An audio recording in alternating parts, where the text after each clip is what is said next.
Shri Guru Nitai Gaur. Premanandi Hari Hari Bo. Namo Vishnu Padaya Krishna Prestaya Bhutale Srimate Bhaktivedanta Swami Niti Namane.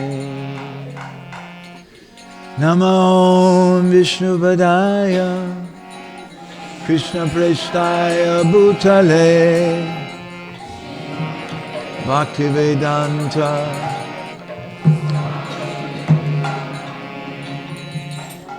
Namaste Saraswati Deve Gauravani Pracharane Nirvisesa Shunyavadi Pastyachadi Satarane. Namaste Saraswati Deve Gauravani Pracharane Nirvisesa Shunyavadi Pastyachari Satarane. Guru Ke Manusha Gyana Nakoro Kakana. Guru Ke Manusha Gyana Nakoro Kakana. Guru Ninda Kabukane Nakoro Shavana.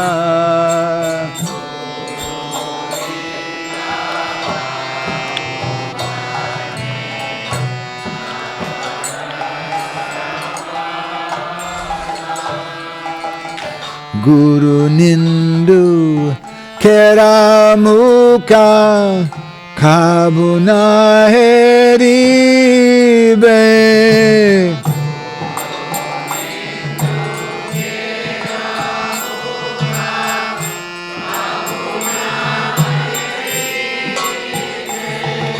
Jata Hoya Guru Ninda Tatana Jaibe.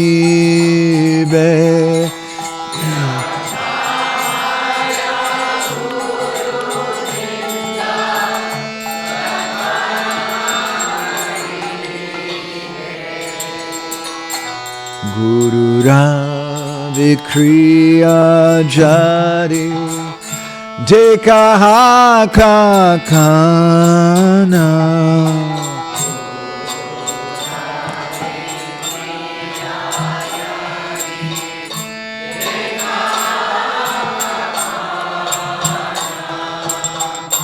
Tatapi avagya nahi koro karachana. Tatapi avagya nahi koro karachana. Guru pada padme rahe Jadanishta Bhakti.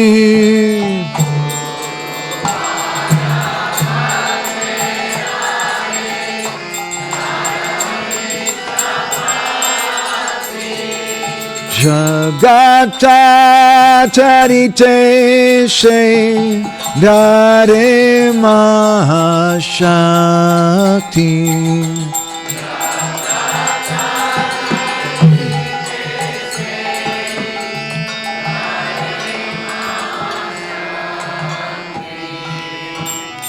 Hena Guru Pada Padma Koro Vandana.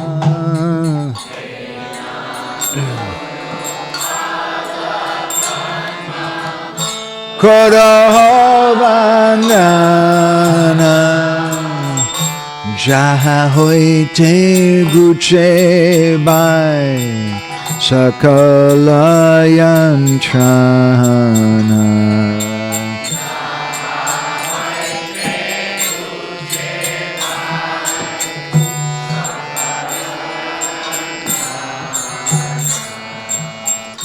Guru Pada Padme Nitya Jai Kore Vandana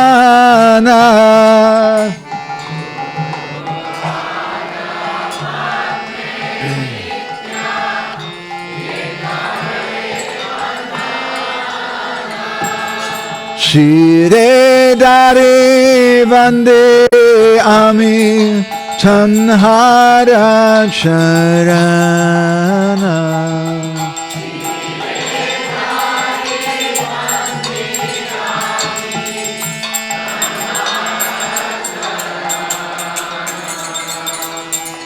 Shri Guru Charana Padma Hriday Kori Asha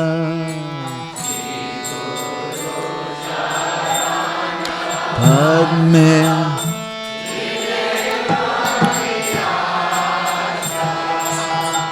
Shri Guru Charana Padma Hriday Kori Asha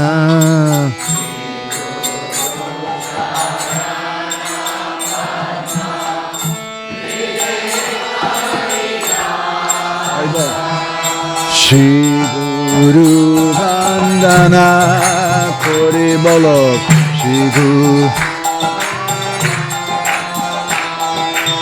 Shri Guru Vandana Kori Bolo Shri Guru Vandana Kori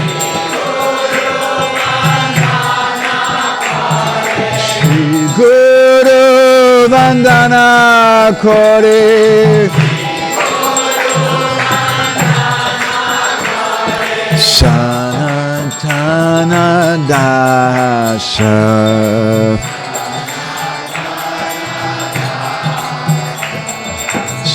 Sanatana Dasa Sanatana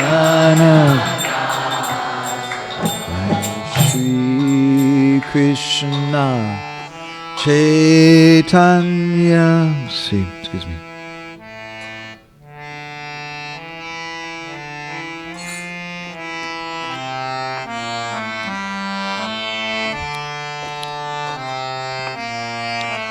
Jaya Shri Krishna Chaitanya Prabhu Nityananda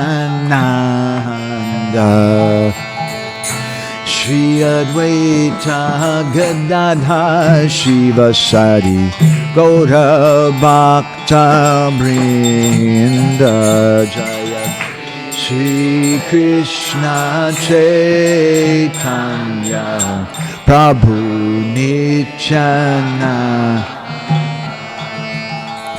Shri Advaita Gadadhar Shivasari Gaura Bhakta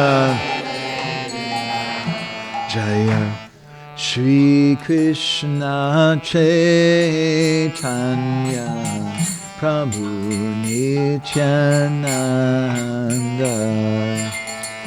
Shri Advaita Gadadhar Shivasari Gaura Bhakta Vrinda Jaya Shri Krishna Chaitanya Prabhu Nityananda Shri Advaita Gadadhar Shivasari Gaura Bhakta Vrinda Hare Krishna Hare Krishna Krishna Krishna Hare Hare Hare Rama Hare Rama Rama Rama Hare Hare Hare Krishna Krishna Krishna Hare Hare Hare Rama Rama Rama Hare Hare Hare Krishna Krishna Krishna Hare Hare Hare Rama Rama Rama Hare Hare Hare Krishna Krishna Krishna Hare Hare Hare Rama Rama Rama Hare Hare Hare Krishna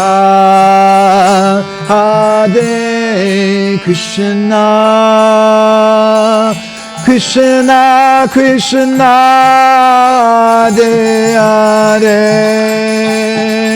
Hare Rama Rama Rama Hare Hare Hare Krishna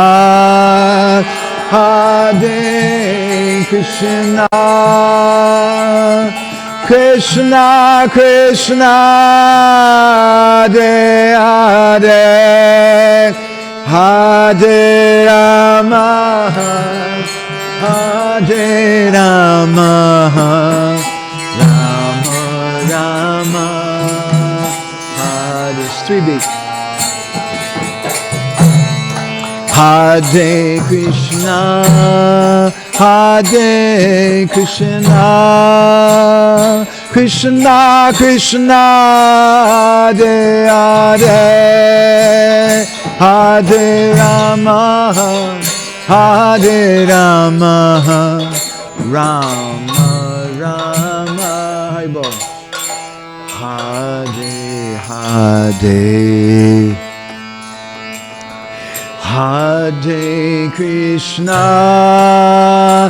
Hare Krishna Krishna Krishna Hare Hare Hare Rama Rama Rama Hare. Try it again.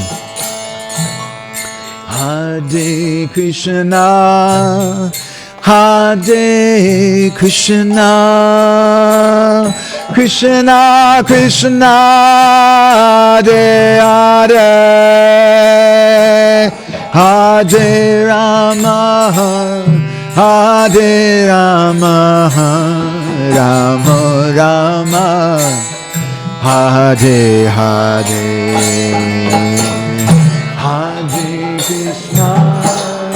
Hare Krishna Krishna Krishna Hare Hare Hare Rama Rama Rama Hare Hare Krishna Krishna Krishna Hare Hare Hare Rama Rama Rama Hare Hare Hare Krishna Krishna Krishna Hare Hare Hare Rama Rama Rama Hare Hare Hare Krishna Krishna Krishna Hare Hare Hare Rama Rama Rama Hare Hare Hare Krishna Hare Krishna Krishna Krishna Hare Hare Hare Rama Hare Rama Rama Rama Hare Hare Hare Krishna Hare Krishna Krishna Krishna Hare Hare Hare Rama Hare Rama Rama Rama Hare Hare Hare Krishna Hare Krishna Krishna Krishna Hare Hare Hare Rama Hare Rama Rama Rama Hare. Everyone all together. Hare Krishna Hare Krishna Krishna Krishna Hare Hare Hare Rama Hare Rama Rama Rama Hare Jaya Radha Madan Mohan Radha Madan Mohan Radhe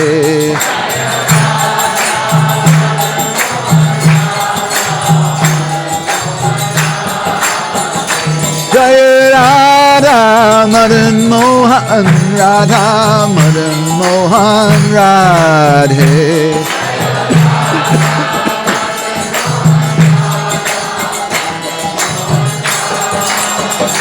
Jai Prabhupada Jaya Prabhupada Prabhupada Jaya Prabhupada Jaya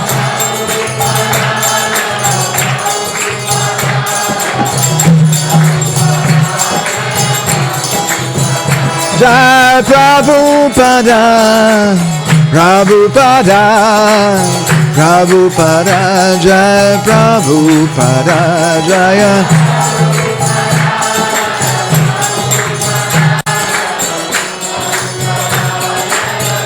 Jai Jai Gurudev Gurudev Gurudev Jai Gurudev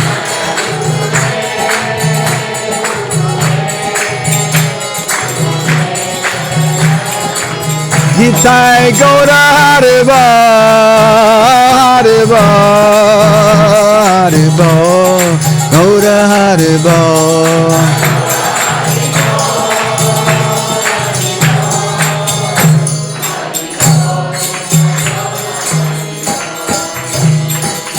Shri Guru Nitai Gaur Premanandi Hari Haribo Srila Prabhupada Ki Shri Srila Bhakti Siddhanta Saraswati Thakur Prabhupada Ki Shri Prem Data Nityananda Prabhu Ki Shri Prem Purushottam Sachinandana Gaura Hari Ki Bolo Giriraj Maharaj Ki Shri Shri Radha Madan Mohan Ju Ki Shri Shri Prahlad Nrsimha Bhagavan Ki Sankirtan Yogya Ki Rihat Mridanga Book Distribution Ki Go Premanandi Hari Hari Samaveda Bhakta Binda Ki.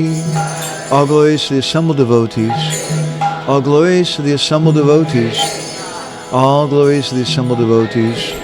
All glories to Shri Shri Guru and Gauranga. All glories to Srila Prabhupada. Gauragraganya Ganagota Goloruharam Gauranga Guratama Gopyara Kolpa Briksham Gopalagada Ratidam Yati Singha Gora Govinda Deshikavaram Satatam Namami Namashreshtam Manamapi Sachiputram Matra Swarupam Rupam Dasyagrajam Urupurim Maturim Gostavatim Radha Kundam Girivadam Mahoradika Madhavasam Prapto Yasha Pratita Kripaya Shigurum Tam Natosmi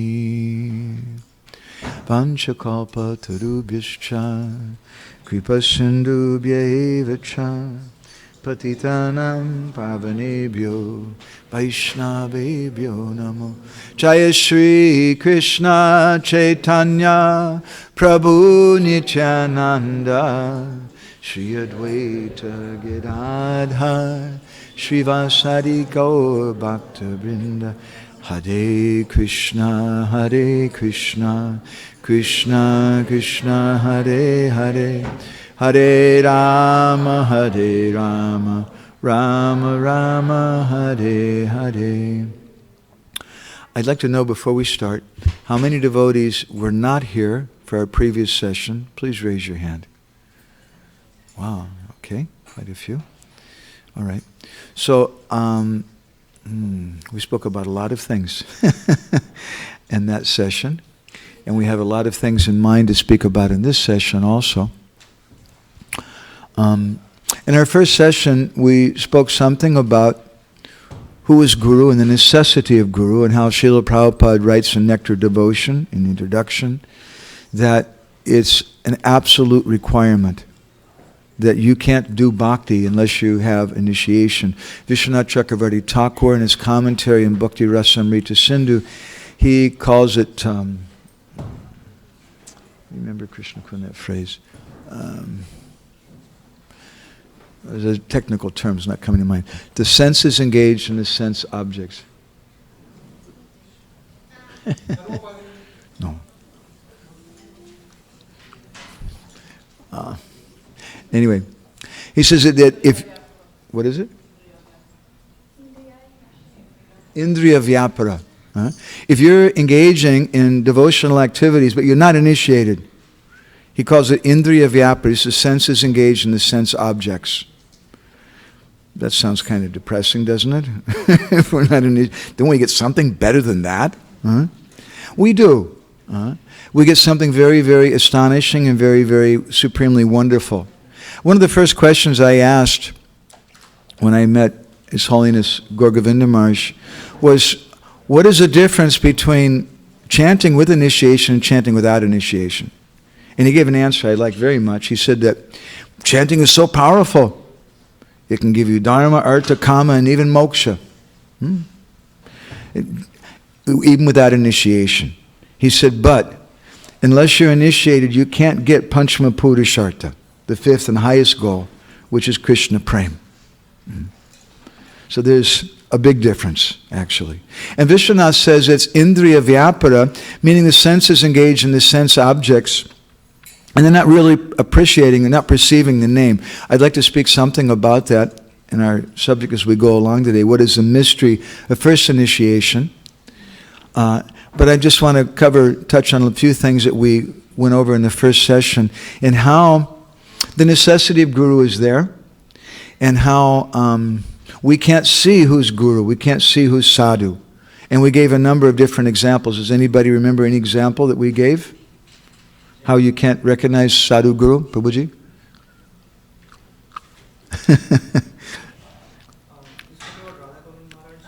Yes.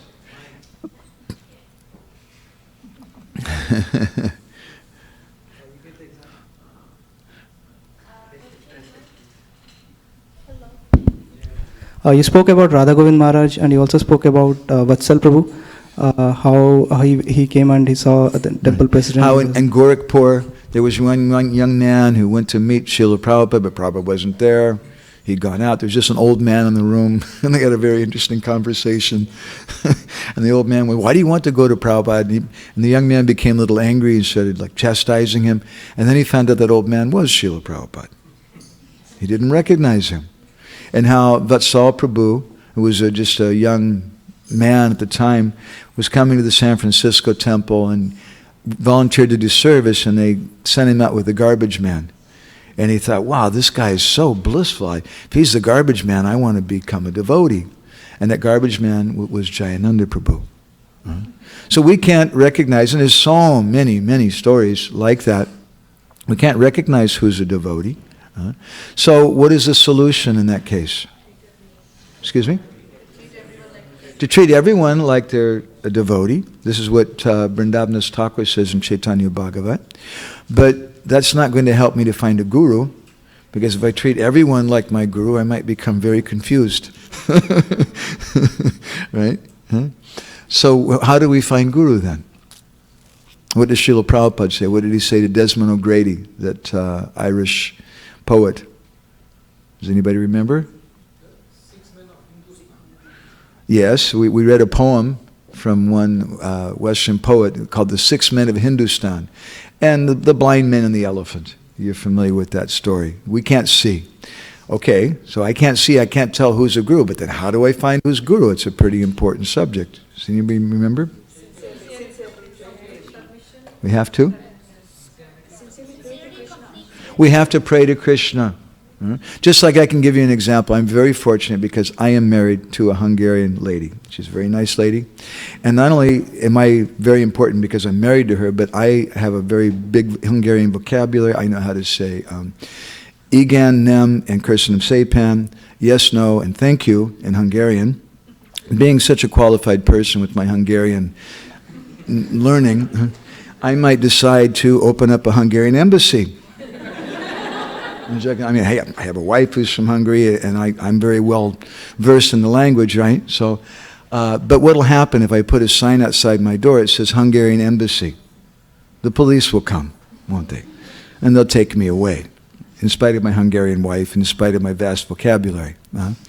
So we have to have some authorization. So if you want to know how do I find the Hungarian Embassy, what do? You contact the Hungarian government. They can tell you what the Hungarian embassy is. So similarly, this is something which is not such an easy thing. And many times I tell people this, you should cry for Guru. They say, yeah, that's okay. You should cry to Krishna for Guru. They say, that's okay, but can you give me, something more practical? A lot of devotees feel that way. That's okay. We have something really practical for you. We can print out a list of all the names and pictures, and you can look through and find whoever you like. That's practical, right? You can take advice from somebody. If that's where your particular faith is at, that's fine. We don't want to pressurize anyone and make anyone feel bad. But that's not what Shastra describes us to do. That's not what Srila Bhaktisiddhanta said we should do. He said at the dawn of our spiritual life, we should, with sincerity and devotion, call out to the Supreme Lord. And Krishna will reveal to us who Guru is. It's a mystical kind of thing. And Krishna consciousness, Krishna says in the Gita, right? It's Raja Vidya, topmost knowledge, Raja Guhya, most confidential, and Pratyak Sevagamam Dharmyam. To understand it, you have to practically experience it. That's our purpose. That's our purpose in reading the books. That's our purpose in chanting, because we want to experience Krishna. We want to see Krishna face to face. This is a mood of the Brijbasis. This is a mood of Sri Chaitanya Mahaprabhu. This is a mood of all of our acharyas. So, finding Guru in the way that Krishna and our acharyas give is a very mystical experience. We pray to Krishna, and Krishna answers that prayer. And wow, that's amazing. That's a miracle. And that gives the devotee so much faith. Okay? So now I'd like to just stop on that note and ask if anybody has any other reflections. Just briefly for a minute or two from this morning. Prabhuji. Give that man a mic.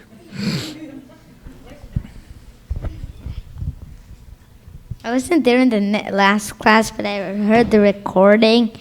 And you should also pray to Prabhupada. We should pray to Srila Prabhupada. Yes, because I have a bank account. I've been working for him for a long time. If you're working for Google company or some big company, and after 20 years of working there, you can retire with a pension, and you work there for 19 years, 11 months, and 3 weeks, and you quit 1 week before. You're a little foolish, isn't it? So why is it that we work for so many years for Srila Prabhupada, and then I don't collect the pension? I don't have faith that Srila Prabhupada's real. I don't have faith that Srila Prabhupada can take care of me. He cares about me. He's a real person. So let me take advantage of that and cash in on my equity that I've acquired by doing so much service with him. Do you have something?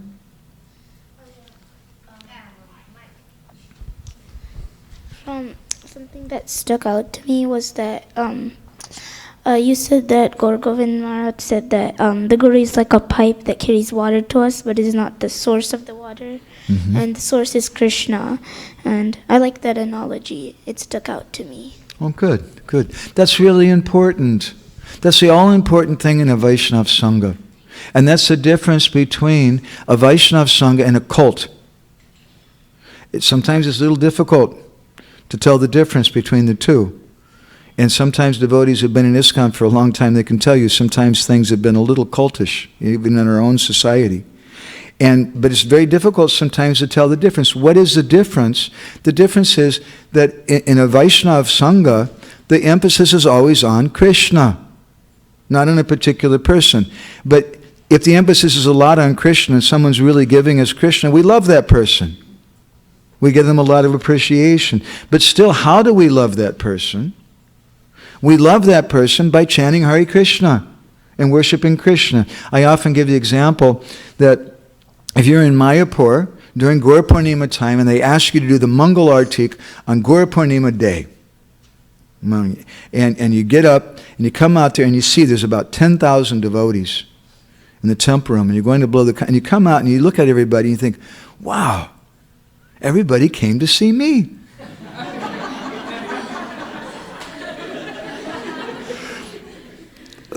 That's not the right attitude. They came to see Radha Madhav. And you're just a flunky. You're just a flunky of your Gurudev. You're supposed to do a particular service. And when we do that artik, what do? We offer what Gurudev has given us. We don't make things up. In Vrindavan, some years ago we were there. There was some wealthy Delhiwala, wealthy person from Delhi came to Banka Bihari temple. He's very popular with the Delhiwalas. And this man offered a large sum of money to one of the priests there. He said, I'll give you all this money if you dress Banka Bihari in a special way. The priest was very greedy for money. He said, okay, what's that? Levi's jeans and no flute. Instead, just give him a cell phone. And he did like that. And what happened all over Vrindavan, all the shops closed. They were burning tires. They closed all the roads. People were very, very upset. It's a very big offense. You don't speculate like that. So the pujari, in our understanding, we say that Sri Vigrahara Dana Nityanana Shringara Tan Mandira Marjanadu Yuktasya Bhaktams. The word Yuktasya is important. Yuktasya Bhaktams Chaniyunjatopi Vande Guru Shri Charanara. I'm doing this on behalf of my Gurudev. He can't be everywhere all at once. So he is present. Srila Bhaktisiddhanta says in one lecture that the disciple is a separated part of the Guru. He's like an expansion of the Guru. So Gurudev is present through his disciple. And the disciple is doing that artik on behalf of Gurudev. But Krishna's in the center. They came to see Radha Madhav in that artik, not the pujari. And we should understand that. And whether we're a speaker, whether we're a listener, whatever we may be, in a Vaishnava Sangha, the point is to always keep Krishna in the center. I could tell you romantic stories about how I met my wife and things, but it would be an offense to the Vaishnava Sangha. because we came here to speak and hear about Krishna and Krishna's devotees. And I'm doing a service. The speaker is not better than the listeners. It requires both speakers and listeners. And of the two, which one is more important, a qualified speaker or a qualified listener? Most people would say the speaker. But it's not true. And I'll give you an interesting analogy. When Srila Prabhupada first went to Paris, they arranged a program, a Pandal program or something, and a lot of young hippie college students came. And they were doing kirtan with them, and the students loved it. And then after a little while, they brought out a big Vyasasan for Srila Prabhupada, and they put it down. And all of a sudden, the students got quiet, and they were looking, and one or two of them started making comments, and many of them started shouting things in French. Prabhupada didn't understand French. He asked Yogeshwar Prabhu, who was there, what are they saying? Yogeshwar Prabhu didn't want to tell him what they were saying because it was very bad. And Prabhupada could understand, and they were angry because they're French, if you know French people. They're young hippies, young students. They were very upset. Why is this person sitting on a big seat like me? Why is he sitting on a big seat like he's better than us? And they were criticizing Srila Prabhupada. So when Prabhupada said, anyway, just do kirtan. The most qualified speaker was there.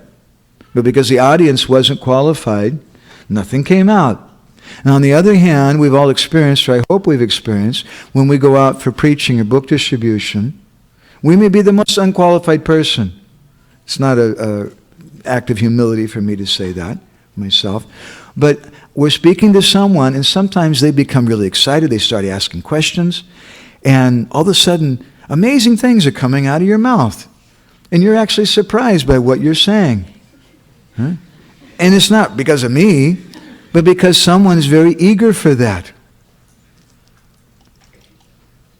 So that's a Vaishnava Sangha. Similarly, we worship Gurudev by pleasing Gurudev, by keeping Krishna in the center. And sometimes some neophyte devotees, we'll speak more about this tomorrow, they think the way to worship Gurudev is a chant as we were saying this morning, Jai Gurudev, Jai Gurudev, Jai Gurudev. But Gurudev doesn't want that. Gurudev wants us to chant Krishna's name. And that kind of assembly, although it may look very similar, the two assemblies, but that kind of assembly is a cult. It's not wanted. It's not appreciated. When we're worshiping what we understand of that person without thinking about their anukula, their pleasure, the pleasure of Gurudev. So any other reflections from this morning, quickly? Mataji? Okay, quick question. So you were talking on the topic of initiation, right? Yeah. It is required to achieve prema. But Srila Bhaktisiddhanta Saraswati Thakur traces our parampara through shiksha. And we spoke something about that this morning also. I'm sorry I missed it. Yeah. I heard the lecture and then I came here. So, okay. Yeah, so I want to understand about that because he praises the parampara through shiksha, which shows the emphasis on shiksha. And also in Jiva Goswami in Bhakti Sandarbha, he says in one place that the mantra we get from the Diksha is mainly for deity worship. So how do we connect to these things? Our mantra allows us to do deity worship, but it also gives us a connection with our Gurudev. And there's two different things. We have one thing with this Bhagavat Parampara system, this concept which Srila Bhaktisiddhanta emphasized, that our important connection is through the teachings. But that doesn't preclude or eliminate the need to have a personal connection with someone. It doesn't take away the importance of taking initiation. Prabhupada, there's a verse, I think it's Madhya Lila chapter 15, 108, which says, No diksha chat sakriyam, na purushcharya ikshate. That someone doesn't have to take initiation, they can just chant the holy name. And Prabhupada gives a long purport, you may be familiar with it, where he explains why you have to take initiation.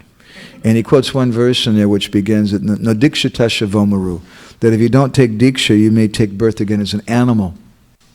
So it's important. But our acharyas have explained that Diksha is important because it helps us with our chanting of the holy name. And that chanting is everything. Okay? Prabhuji? Mostly I'm just looking for quick reflections. Is there a mic for him?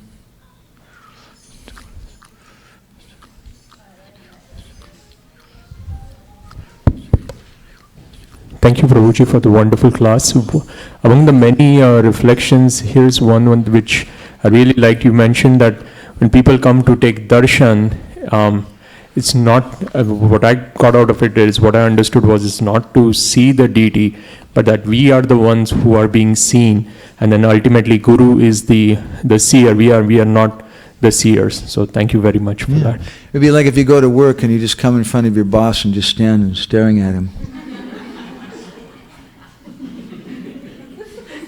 What are you doing? What's wrong with you? I'm just showing up.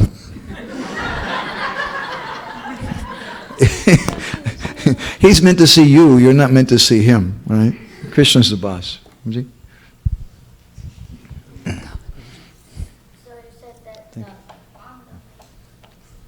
So you said that about the young man who met Srila Prabhupada but did not recognize him, and he chastised him.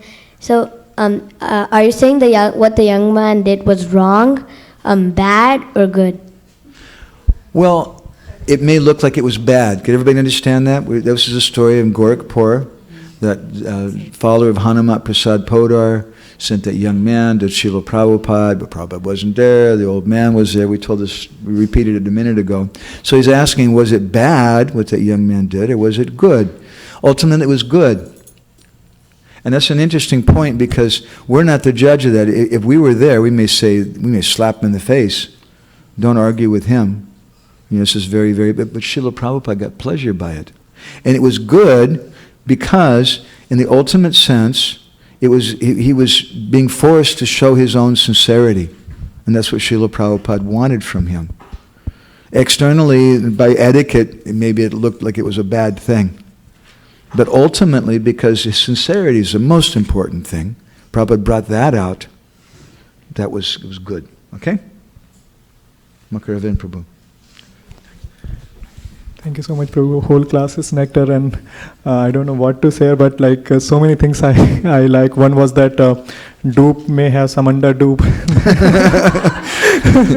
So that was really a very, very nice instruction that Bhaktivedanta Swami Thakur has given mutual admiration for our society, and how we should not be in that business anymore. For the devotees who weren't here, we read from an article Srila Bhaktisiddhanta that he wrote little after the disappearance of Bhaktivinoda. And he said, even so soon after the disappearance of Srila Bhaktivinoda Thakur, serious misunderstandings have already risen regarding his life and teachings. And one of which is that people think that by empirical study, they can understand everything. And he says that empirical approach is appreciated by persons who are foolish, who are dupes. And they're appreciated by the underdupes. And there's a mutual admiration society of the dupes and the underdupes. So, Makaranda was appreciated. And also the point that you made from the Ramanujacharya's commentary on 4.34, that is really something always I admire, that how he gives us Ramanadhikar. And the qualification for hearing is pariprashna, surrender, asking relevant question, and also service. That's what make you qualify to hear from someone, and that's very, very instructive. Thank you. Great. Shraddha. It's so nice to see Shraddha sitting in front, as you just mentioned. She said, I never get to come to the class during the yatra. She's always running around everywhere, and now we get to see her right in front of us. Thank you so much, Maharaj, for a wonderful lecture. And true, I've never enjoyed, and I always used to long for the last 2 years to be able to sit quietly in the front and listen to you. So thank you so much for coming. And I hope you'll keep us in your orbit every year.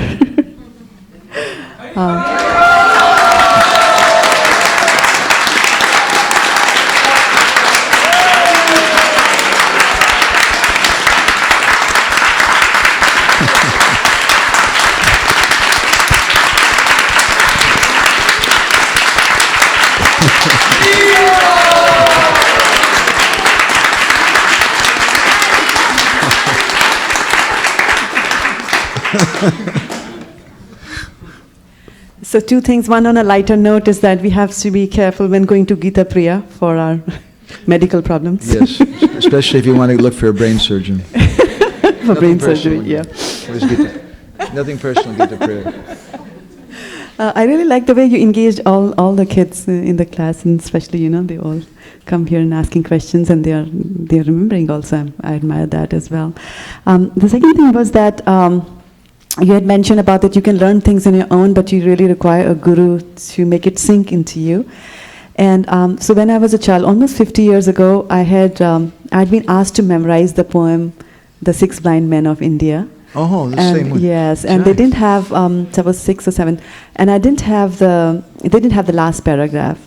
And so when I read it, it was like, oh wow, yeah, different people, I used to laugh at how different people describe the elephant different ways, but when you said the last paragraph today, then I could, the Gyan Chukyu, actually the bulb blew in my head that, yes, how nicely it applies to God. Like nobody has seen him, but then people give so many other interpretations, and that's when you mentioned that the Guru has seen God.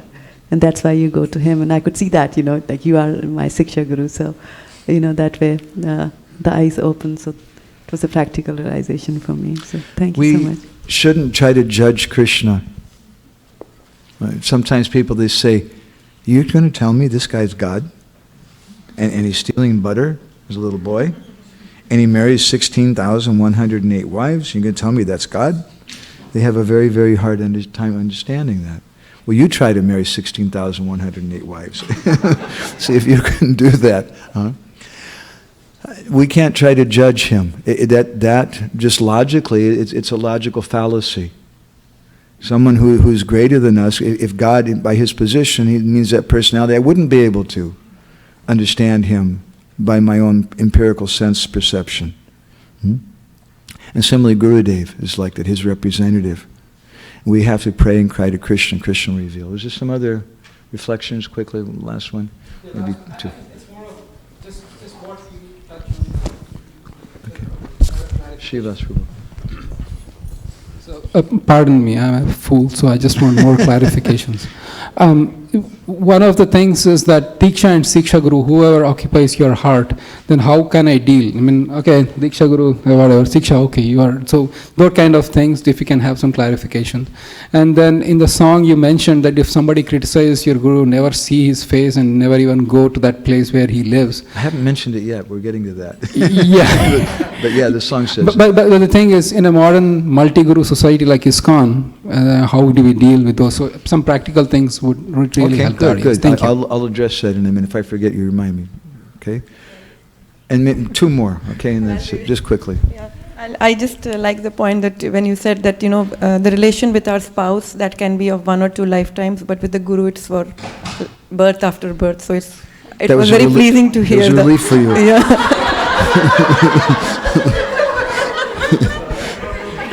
Your husband has my sympathy. Okay.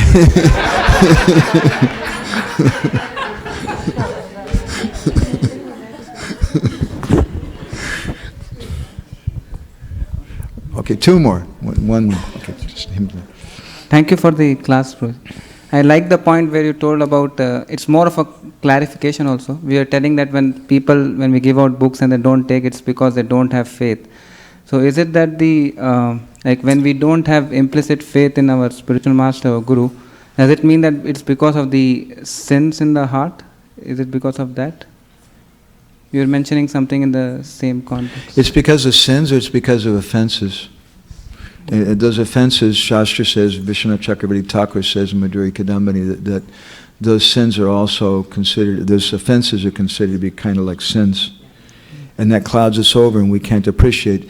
Our acharyas give the example of Madhavananda Prabhu, who had 2 prominent disciples, Ramachandra Puri and Ishwara Puri. Ishwara Puri served him very humbly and therefore was blessed and got the benediction of having Sri Chaitanya Mahaprabhu, the Supreme Personality of Godhead, as his disciple.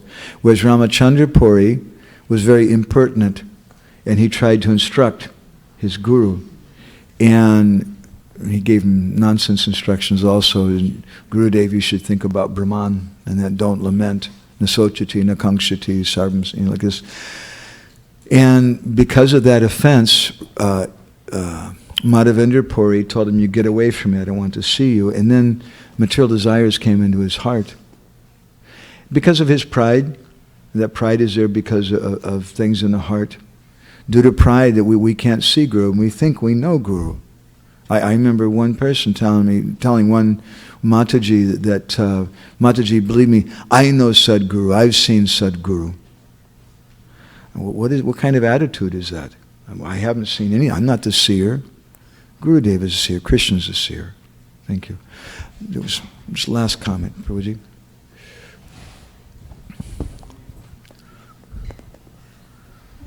Hare Krishna.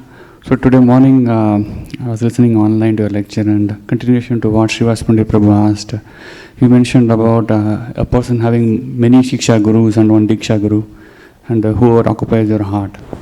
So that Shiksha Guru can be also be a Guru from another bona fide Sampradaya.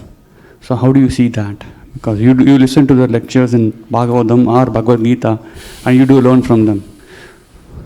Generally, we have our Siksha Guru and our Diksha Guru in the same parampara. What does a parampara mean? It's a flow of knowledge, and it's coming in a certain way, just like there's many different rivers that come from the Himalayas, and each one of those rivers we could say is a parampara. Now if you're connected with two different rivers, it's a little difficult, and the information may be different also. Sometimes I know one Prabhupada disciple who also has a mantra in the Sri Sampradaya. It's a different mantra. And he did that with Srila Prabhupada's blessing, to, as far as I know, to study Archan or Puja, but not that that's his main guru, his Paramarthic guru, but it was some other purpose. Generally that would be the case. So there may be some other exceptions to that, but it's a very, very uncommon thing. That's my understanding of it, at least. That it's not a common thing. Somebody wouldn't take initiation in two different paramparas at the same time. My question is not at the initiation level, but more of listening to lectures or on Bhagavad Gita or Bhagavatam. Krishna may come in many different ways. He may come in so many different forms. My Guru Maharaj used to say Krishna's crooked, and so he comes in a crooked way. We shouldn't be surprised by that. And we may learn from a child. We may learn from someone who seems like a rough truck driver. We see the 11th canto of the Bhagavatam, the story of the Avadut Brahmin, who had so many different gurus. He was hearing from a bumblebee and from a prostitute and from a hunter and so many different personalities. But wherever some valuable lesson comes, we can see that. Srila Bhaktisiddhanta says in one place, I pray that I may see my Gurudev every year. I pray I may see him every month. I pray that I may see him every week. I pray I may see him every day. I pray I may see him every moment, every second. I pray that I may see him in every person. I pray that I may see him in every animal. I pray that I may see him in every tree, in every bush, in every mountain, in every river. He says that if I don't see my Gurudev constantly, all the time, then I may fall prey to the bad desire of becoming Guru myself. I'm not qualified, but there's nobody else to do it, so I'm going to go ahead and... But Krishna is always present.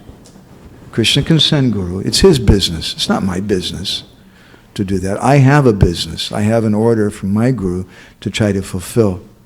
And we do that. So Krishna may come in many different ways, in different crooked ways, and we should be receptive to that. But we see it as coming from my Gurudev.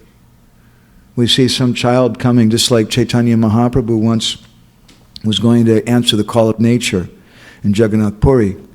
And as he was going, he was holding his mouth shut because he had this problem.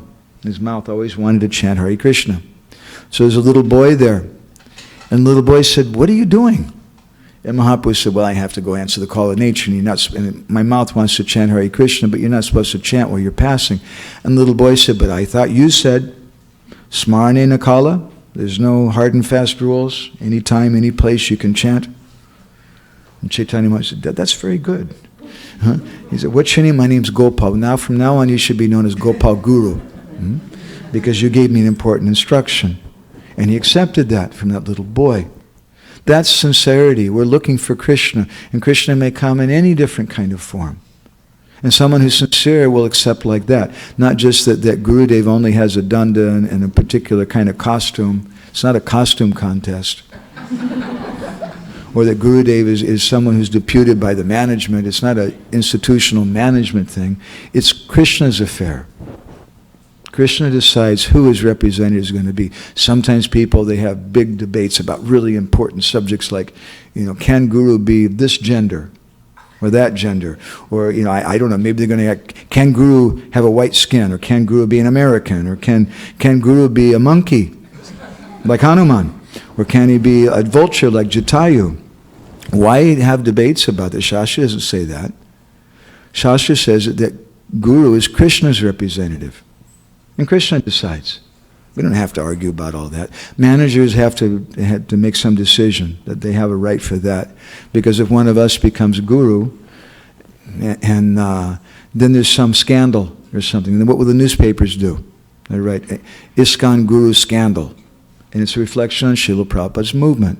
So out of concern for our mission, the managers, the leaders are trying to manage that somehow.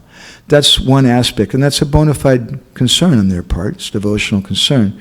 But ultimately, that's not how we find Guru. We find Guru. Guru is Krishna's representative, and we pray and cry to Krishna for that. Okay? So, anybody else have anything else you're just burning with?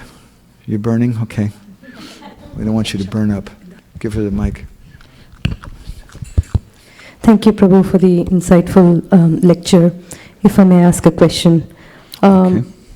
Some of us here are being initiated, and I have experienced personally, I've also heard from other devotees that whenever they are in the association of the spiritual master, there is a deep connection, there is a strong bonding and affection that flows. And rest of the time, when they are not in the presence of the spiritual master, my question is, how do we keep that connection alive? How do we serve or meditate on the spiritual master as if he is there? Will you be here tomorrow morning? Yes. Okay, that's our subject tomorrow. Thank you. Different types of disciples and how we keep that alive. I will just say one thing. We always hear that Gurudev is always present. He's always there. And I was speaking something like this in Vrindavan recently in a class. And afterwards someone came and said, yeah, that's okay, but what do you do when you can't see your Gurudev because he's gone to America or he's gone to India and I can't see him for 6 months or something? And I told that person, please forgive me but for speaking strongly, honestly, but why do you think your Guru is a mundane person? If you thought he was a mundane person, why did you take initiation? And if you think that time and space is going to separate me from Guru, those material considerations, that means you think Guru is a mundane person.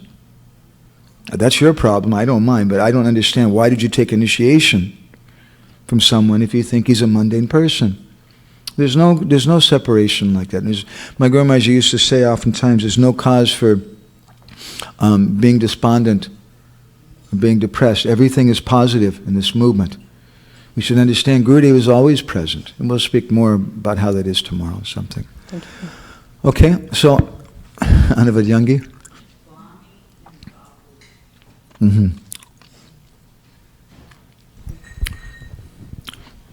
So, Vani and Vapu is understanding the material spiritual body of spiritual master is Vapu.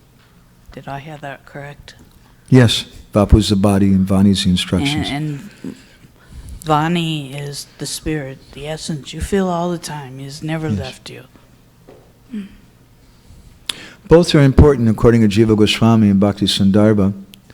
Just like I can give an analogy I think everybody would appreciate. If we have some stories about Srila Prabhupada, and we may hear from someone who never met Srila Prabhupada, but they're initiated, you were mentioning earlier, Prabhupada initiated many devotees who never got a chance to meet him. And I would be happy to hear from someone like that because they have realizations, they've been serving Prabhupada. Like we can hear something from them, or you can hear from Madhavananda Prabhu, or someone who had a lot of association for a long time. Generally speaking, we would like to hear from someone who had a lot of physical association. That's also special. And Jiva Goswami speaks about that, Paricharya Rupa Seva. That was also important to serve the form of Gurudev. It's not just that, okay, Guru Maharaj, don't bother me right now. I'm serving your instructions. Okay, you may be hungry, but look, you know, I'm following your instruction about this other thing. Yeah. I know you need a towel to take a bath, but that's just the body. And you're not that body, Guru Maharaj, you know. I'm serving your instruction. That's more important. No, we also serve the form of Gurudev. And by serving that, we understand, by coming close to Gurudev physically, we understand something of his mood. Well, by getting chastised, by being encouraged, by getting personal instructions and training. That's a very special thing, and we should want that, and not just be lazy and anyway, I have an instruction, and who cares for serving you? Mm-hmm. I'm being a little facetious, of course, but I think the point's made. Okay? Okay, very last one. Is there a microphone for a man here?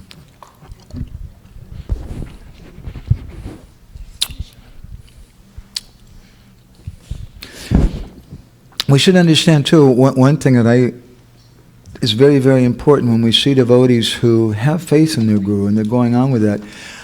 I live in India, we make our magazine, we do a lot of research, I meet a lot of Vaishnavas.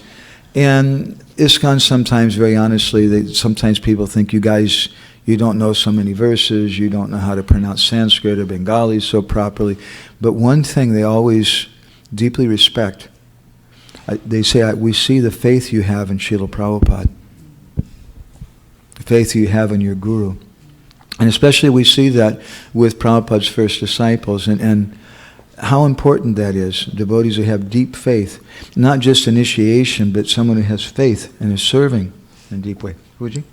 I like the point when you said that your Guru Maharaj said that Krishna's crooked. Krishna's crooked. Okay. Krishna's crooked. And he also used to say sometimes, but you're not. So you don't. Krishna has a right to behave like that, but you don't. And so this just popped in my mind. Like earlier in the earlier session, you said that the 9th of offense out of the 10 was preaching to devotees who don't have faith. Preaching to people, yeah. Yeah. So preaching to people who don't have faith. So they may be devotees, they may not. So when we go to book distribution, does this apply or? Yes. Very good question.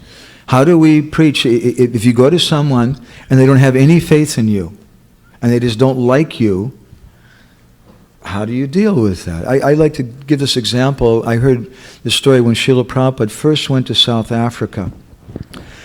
South Africa at that time was under apartheid. It was very, very difficult. And they didn't like the Hare Krishnas. And the devotees were having a hard time finding a place to rent. So finally they put on a hat and covered their bald head and put on Western clothes, and they went and rented a house. The landlady, the owner of the house, had another house right next door. And she didn't know that they were Hare Krishna devotees until 4:30 the next morning.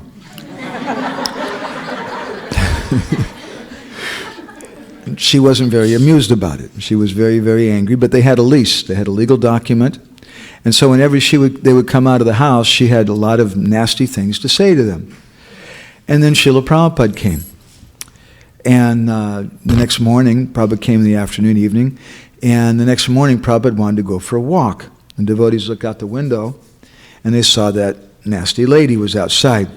And they said, well, maybe today, Prabhupada, you could just go for a walk inside the house. And I said, well, what are you saying? No, we'll go outside. And then they said, well, Prabhupada, this lady, and they told the whole thing. So Prabhupada went outside, and the first thing he did, he walked right over to that lady. And the devotees were all, yeah, they're expecting Prabhupada's going to give her a Bhagavad Gita, maybe bang her on the head, or something, who knows, some magical thing, chastise her or something, call her a hog, dog, camel, and ass, some kind of thing like that. But much to their surprise, Prabhupada just went and started talking to her about, the weather, her garden. And she was a little surprised, and He seemed like a nice gentleman, and she spoke a little something. And the next morning, Prabhupada went out again. And again he went over to her and again started talking about something completely mundane. And the devotees were, we don't do that, and they couldn't figure it out. And every day Prabhupada went and spoke to her about mundane things. And as I understand, that lady just loved Srila Prabhupada. Now maybe, I don't know, she's probably passed away by now. If you would ask her about the Hare Krishnas, she may have a different comment. She may not like the devotees very much, but she might, but that founder, he's a nice man. He's okay, right? So if someone doesn't have faith in us, then we have to do the hard work to behave in such a way that they'll develop faith. And what's one of the most important principles for that is to be detached. Because universally, pretty much in all religions, people understand saintly persons are ones who are not attached, who are detached and are very tolerant and very humble. If we act in that way, and there's many stories in that regard, then they may appreciate us. So that's also preaching, to help them to build faith in us. And we can't blame them if they don't have faith in us. We should behave in such a way that they'll be very inspired to take the book. Not just, you haven't heard of this book? What kind of idiot are you anyway? You should take one of these, Huh? In that sense, the book doesn't sell the book sells itself, I can say in some ways, but it sells itself through us as a transparent very medium. If we're embodying the book, if we have the qualities that are spoken about in the book, then people see the devotee and think, wow, I'd really like to be like that person. I joined in Los Angeles in '82, and we were doing some book distribution and things, not like Madhavananda Prabhu or some of you. I'm a very small time person, but we used to listen to different lectures of different devotees, like our superheroes, and one of our main superheroes is Vaisheshika Prabhu.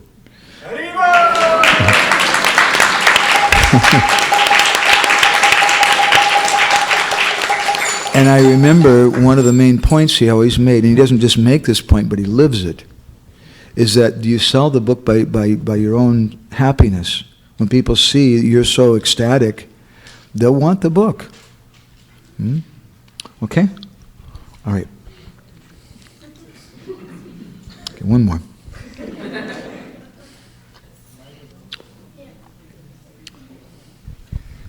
So sometimes when I play mridanga, I try to show off, but actually it's about...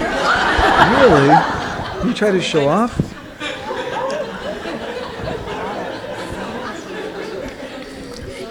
But actually it's about pleasing, it's actually about pleasing Lord Krishna and making the kirtan more melodious. So how do you not think like that while, playing? Okay. How do we become more sensitive?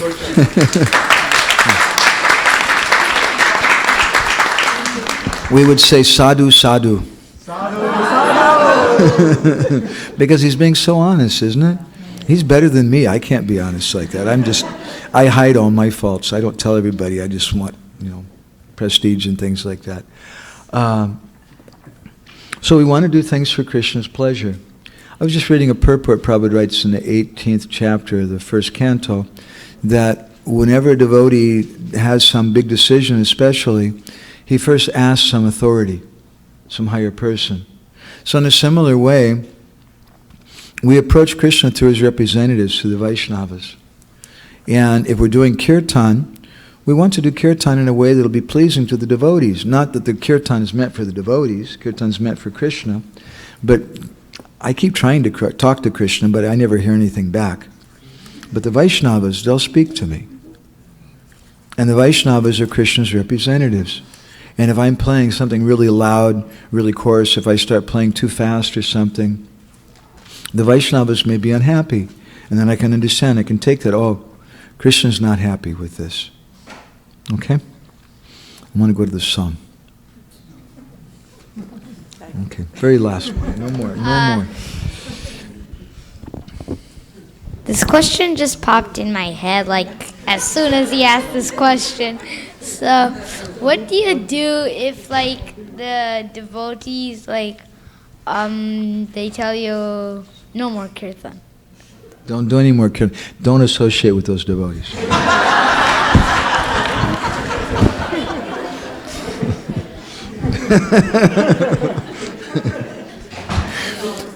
So the poet Sanatan Das, he says that Guru ke manushya gyan na koro kakan.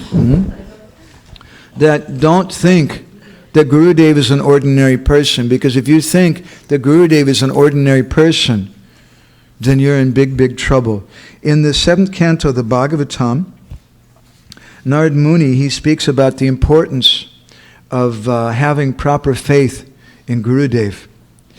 And let's see, what chapter is that? That's here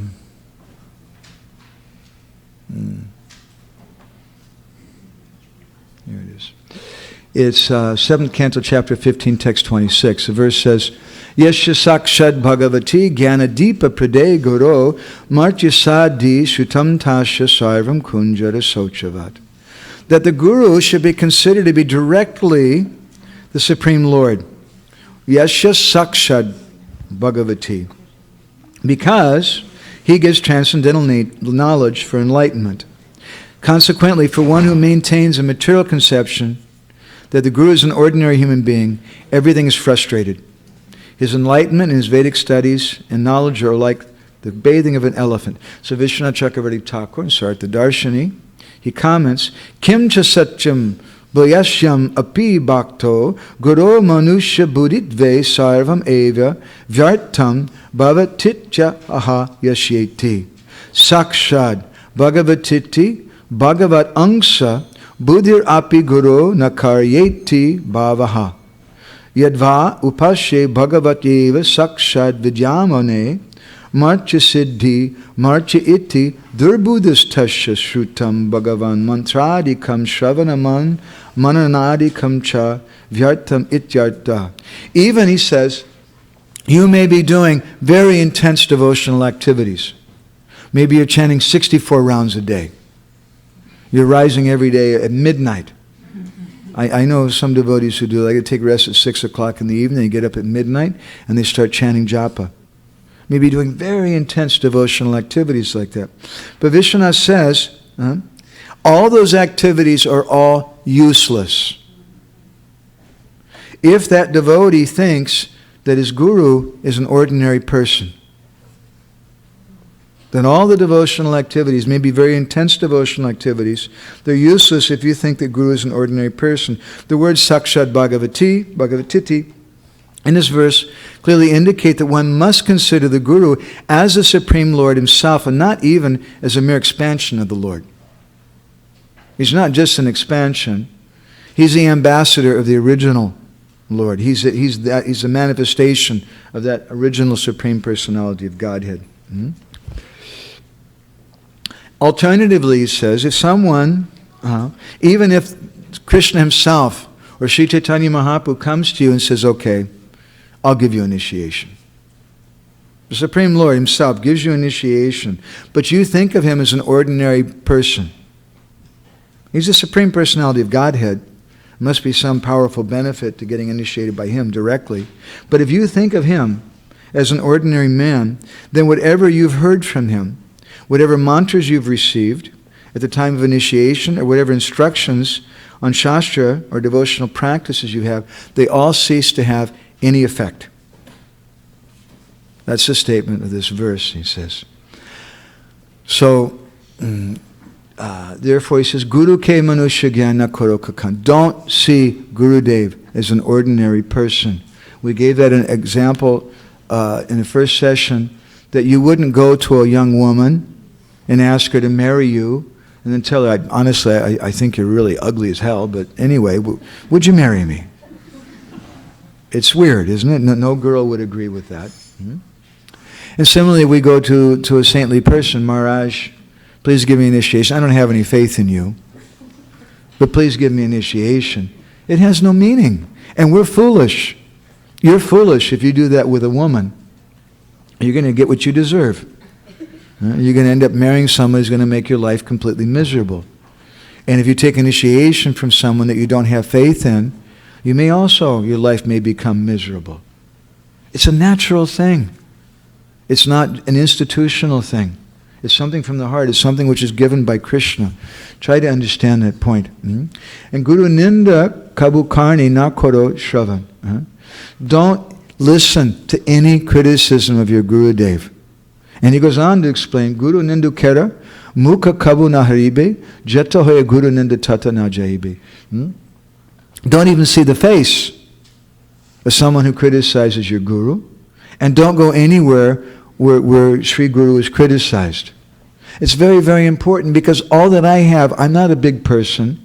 It's not that when I leave my body, the Vishnu Dutta is going to come and say, wow, you memorized so many Bhagavad Gita verses, we're really impressed with you. You're in the top 10. And we're going to bring you back to the spiritual world because you know Bhagavad Gita so well, or this or that. No. My Gurudev is a connection. And if I lose faith in my Guru, and as we said earlier, he may be a big person, he may be a small person. Your mother may not be a vegetarian, but she's your mother. She gave birth to you.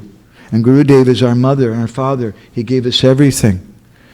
As long as we have faith in him, we're doing okay. If we lose faith, then it's a problem. So don't hear anything, any criticism of Guru. I remember once I was speaking to a very senior sannyasi, and I said something. Actually, he started criticizing a book that we'd come out with from my Guru Maharaj. My Guru Maharaj was saying you shouldn't leave ISKCON, and then he was upset about that. How can you say?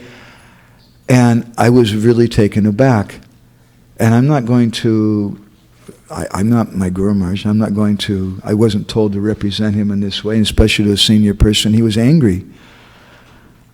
And I just said, Maharaj, I'm really sorry, but I have to go. And I just ran away as quick as I could and didn't look at his face. And he realized he'd made a big mistake. He'd done something terrible. Don't ever criticize someone's guru. Don't criticize their wife. Don't criticize their husband. Also, don't criticize their older brother. Those are also lokik gurus, common gurus. But for the same reason, we don't do that. It hurts someone. It's said in India that I heard it said that criticizing someone's guru is like standing on Radharani's shadow. It's a very, very terrible offense. Don't criticize someone's guru. Don't try to hurt them. And yourself, don't hear that and don't go any place where you're going to hear that. And someone may criticize you and say, oh, you're just sentimental, whatever. Fine. Call me sentimental. I don't worry, but if there's a problem, if there's a scandal and my Gurudev is doing something wrong and I need to know about it, then I'll hear about it from the government. I'll hear about it from Krishna. Krishna will whisper in my heart. Something will happen. It's between me and Krishna, between me and Gurudev. It's not between me and you. And someone who's coming and wanting to say something to you like that, really, they're trying to take the position of Guru. They're presenting themselves that I'm the seer and that I should tell you what's right and what's wrong, and they don't have any business to do that. Stay away from such a place. If we, just as a side note, if we take part in this, if we indulge in this desire to criticize other senior Vaishnavas and present ourselves as their judge, and we make a website online and we expose all the rascals like that, you may think that you're doing a great service for the society. But if that activity was not directly ordered by Krishna and by a higher Vaishnava, then what's the result going to be? The result will be, you can think in a very simple way, that you're giving a message. And the message is that chanting Hare Krishna is okay. Really, it's nice, and you should do it. But it's not going to solve all the problems. And you should also have some other websites, and you should criticize people, and that's really high class. Chanting Hare Krishna is like for neophytes, but when you become more advanced, then you criticize people, and that's going to be the solution to the problem. Isn't that, in a subtle way, what you're indicating? And it's going to hurt people's faith. And the holy, this person's been a devotee for so many years, he doesn't have faith that chanting Hare Krishna is going to solve the problem. He has faith that the internet's going to solve the problem, and criticism will solve the problem. And it'll hurt maybe some younger person's faith in the holy name. So then he goes on to say, Guru Radbrikriya Jari Dekaha Kakan, that even if you see Gurudev doing some forbidden thing, Tatapi avagya nahi, koro kadachan. Don't disregard him. Don't criticize him. You don't know. We don't have a right. Guru Maharaj, why? I saw you coming out of a striptease parlor. What was going on? Maybe he had to use the bathroom. Maybe somebody in there, he met someone on the street and they said, look, I want to give you some money for a book. Can you come into my work for a minute? Be careful. You don't know the reason for that. Just think, Krishna will take care. This is what's inferred in this verse. It's not inferred that you should be foolish or sentimental. That's also condemned. Blind following, we see sometimes people are following gurus who do all kinds of nonsense activities, and they say, anyway, he's Gurudev, and I should just have faith. But if Krishna's been knocking on their door, so to speak, and giving us so many signs and indications, there's something wrong. And they're not paying attention. That person, as we mentioned in the earlier session from Narada Pancharatra, that person is not a bona fide disciple. Even though he may be seeming like he's very close to Gurudev, because he's not wanting Krishna ultimately. He's not a bona fide disciple. So don't see anything bad from Guru. And then he says, Guru Parapadme Rahe Jara Nishta Bhakti. Whoever has Nishta Bhakti, they're very fixed in their devotion to Gurudev's lotus feet. Then Jagat Tarite Say Dhari Mahashakti. That person, his Mahashakti, has so much potency, and they can deliver the whole universe. The poet Devaki Nandan Das sings a similar thing. Brahmanda Tarite Shakti Dhare Jani Jani Eveda Purani Gunagaya Jebasuni.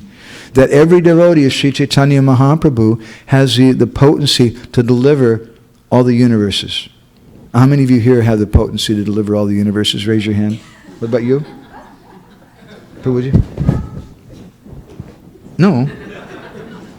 Okay. We'll have a sale then. Half a universe. Okay, one planet. You can deliver? Okay, one person can deliver. You can deliver a planet? Yes? Very good. He can too. How many of you can say that you could deliver one continent? Or how about just only California? Okay? Or how about only just San Jose? Or just this street block? Just all the living entities here? Okay, Gita Priya can do that, friends. We don't have the ability to do that. And it's often said that Lord Shiva himself, he says that Mukti Pradata Sarvesham Vishnu. Does someone know that verse? Do you know that verse, Prabhuji? That it's Lord Vishnu who gives liberation. I can't give liberation. So then how is it the devotees give liberation? Lord Shiva is in charge of one of the sampradayas, by the way. But he doesn't give liberation, but Krishna does. And the devotees do it because they're giving Krishna. They're giving the holy name. So every devotee of Sri Chaitanya Mahaprabhu, who's a transparent via medium, if they just do that, they can deliver all the universes. So he's saying that person who has unflinching devotion to Gurudev, that person, he'll be able to have so much potency. Hena Guru Parapadma Korak Vandana Jaha Hoite Guche Bai Sakala Yantana. Anybody who bows down to the lotus feet of Gurudev, all their problems and everything go away.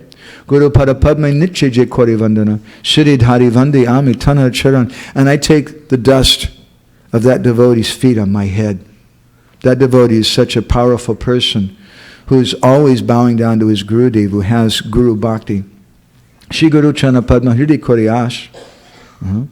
Shri Guru Vandana Kori Sanatan Das. So, and then he says, he gives this line that Shri Guru Chana Padma Hridi Kori Ash. What is my desire? I want the lotus feet of Gurudev in my heart. In other words, the poet, by saying this, he's indicating that I don't want to just say something from the lips. You may chastise me and say, oh, he's just saying this. No. I want Gurudev's lotus feet in my heart. And this is the mood that I'm doing this vandana, that I'm offering these prayers to the Lord in. So, we wanted to say some other things this time. I'd like to maybe just stop. I notice everybody seems a little bit kind of restless at this point. Can we just stop for 5 minutes? Is that good?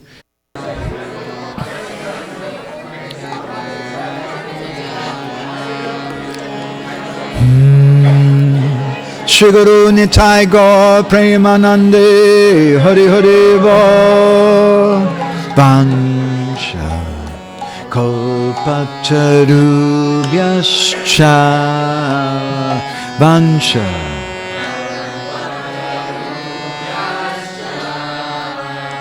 Vansha Kalpatarubhyascha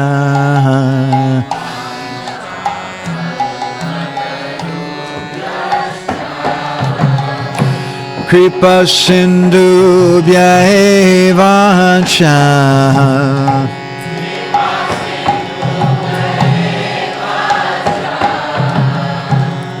Patitanam Bhavanebhyo Patitanam Bhavanebhyo Vaishnavebhyo Namo Namaha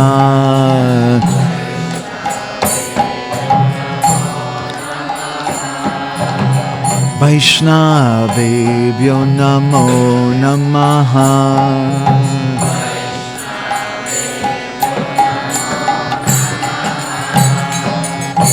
Vaishnavebhyo Namo Namaha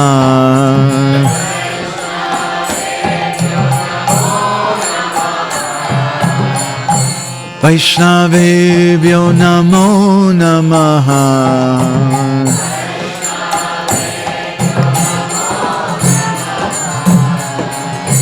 Vaishnavebhyo Namo Namaha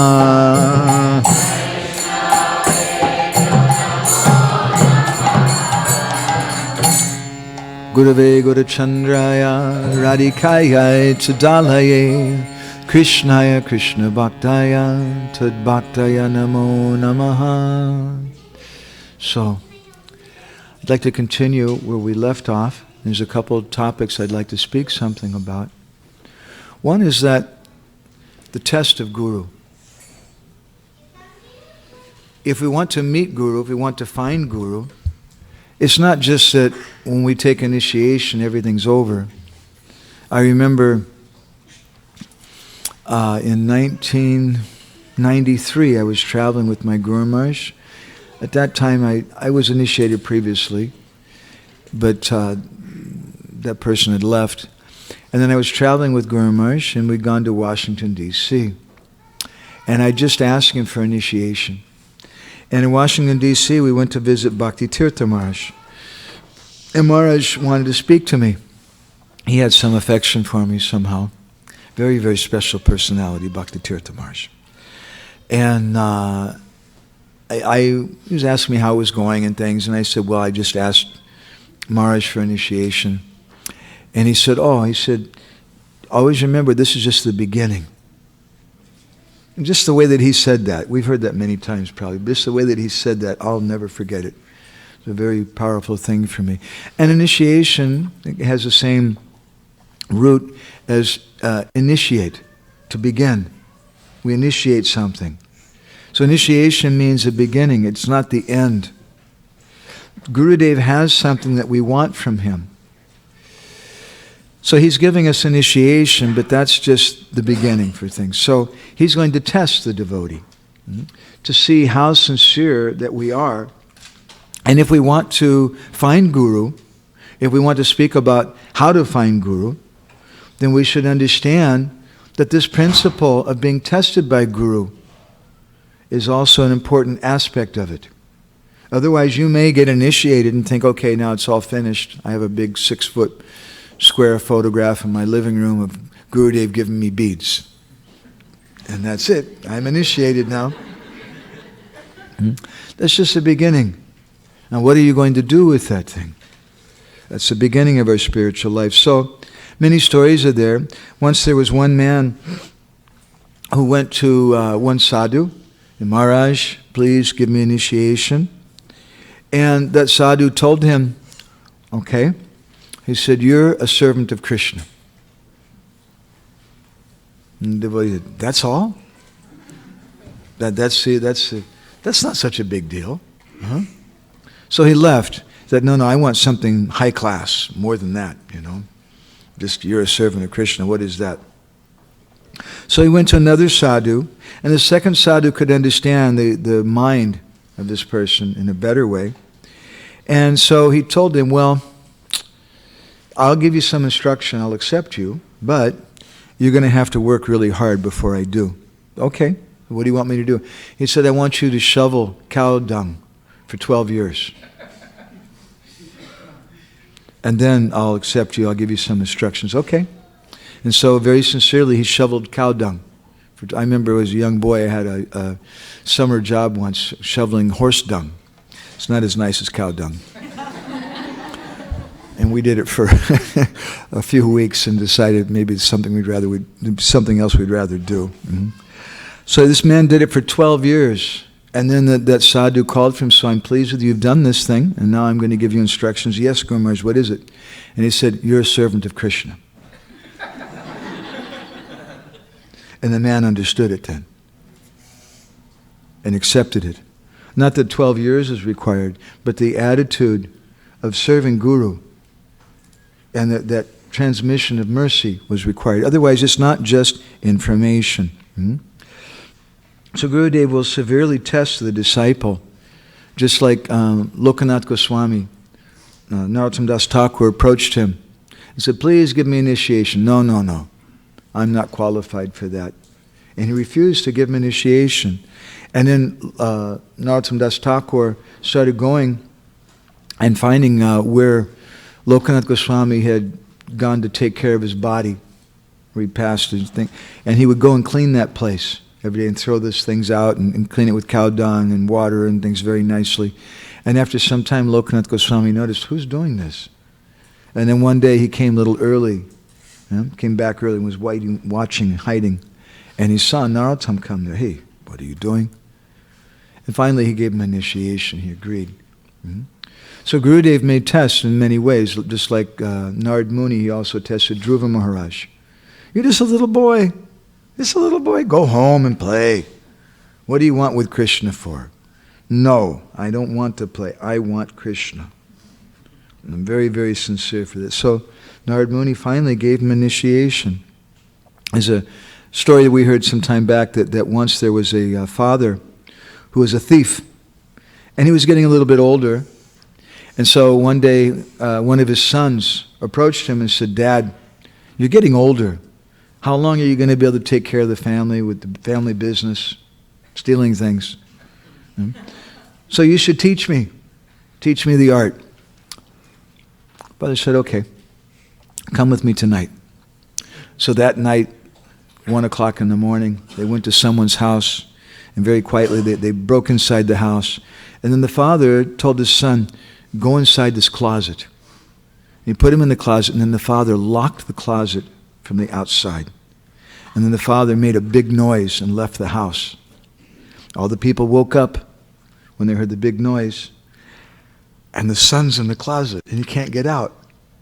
And he's terrified. What am I going to do? And the people are trying to figure out who somebody broke into the house, what's going on.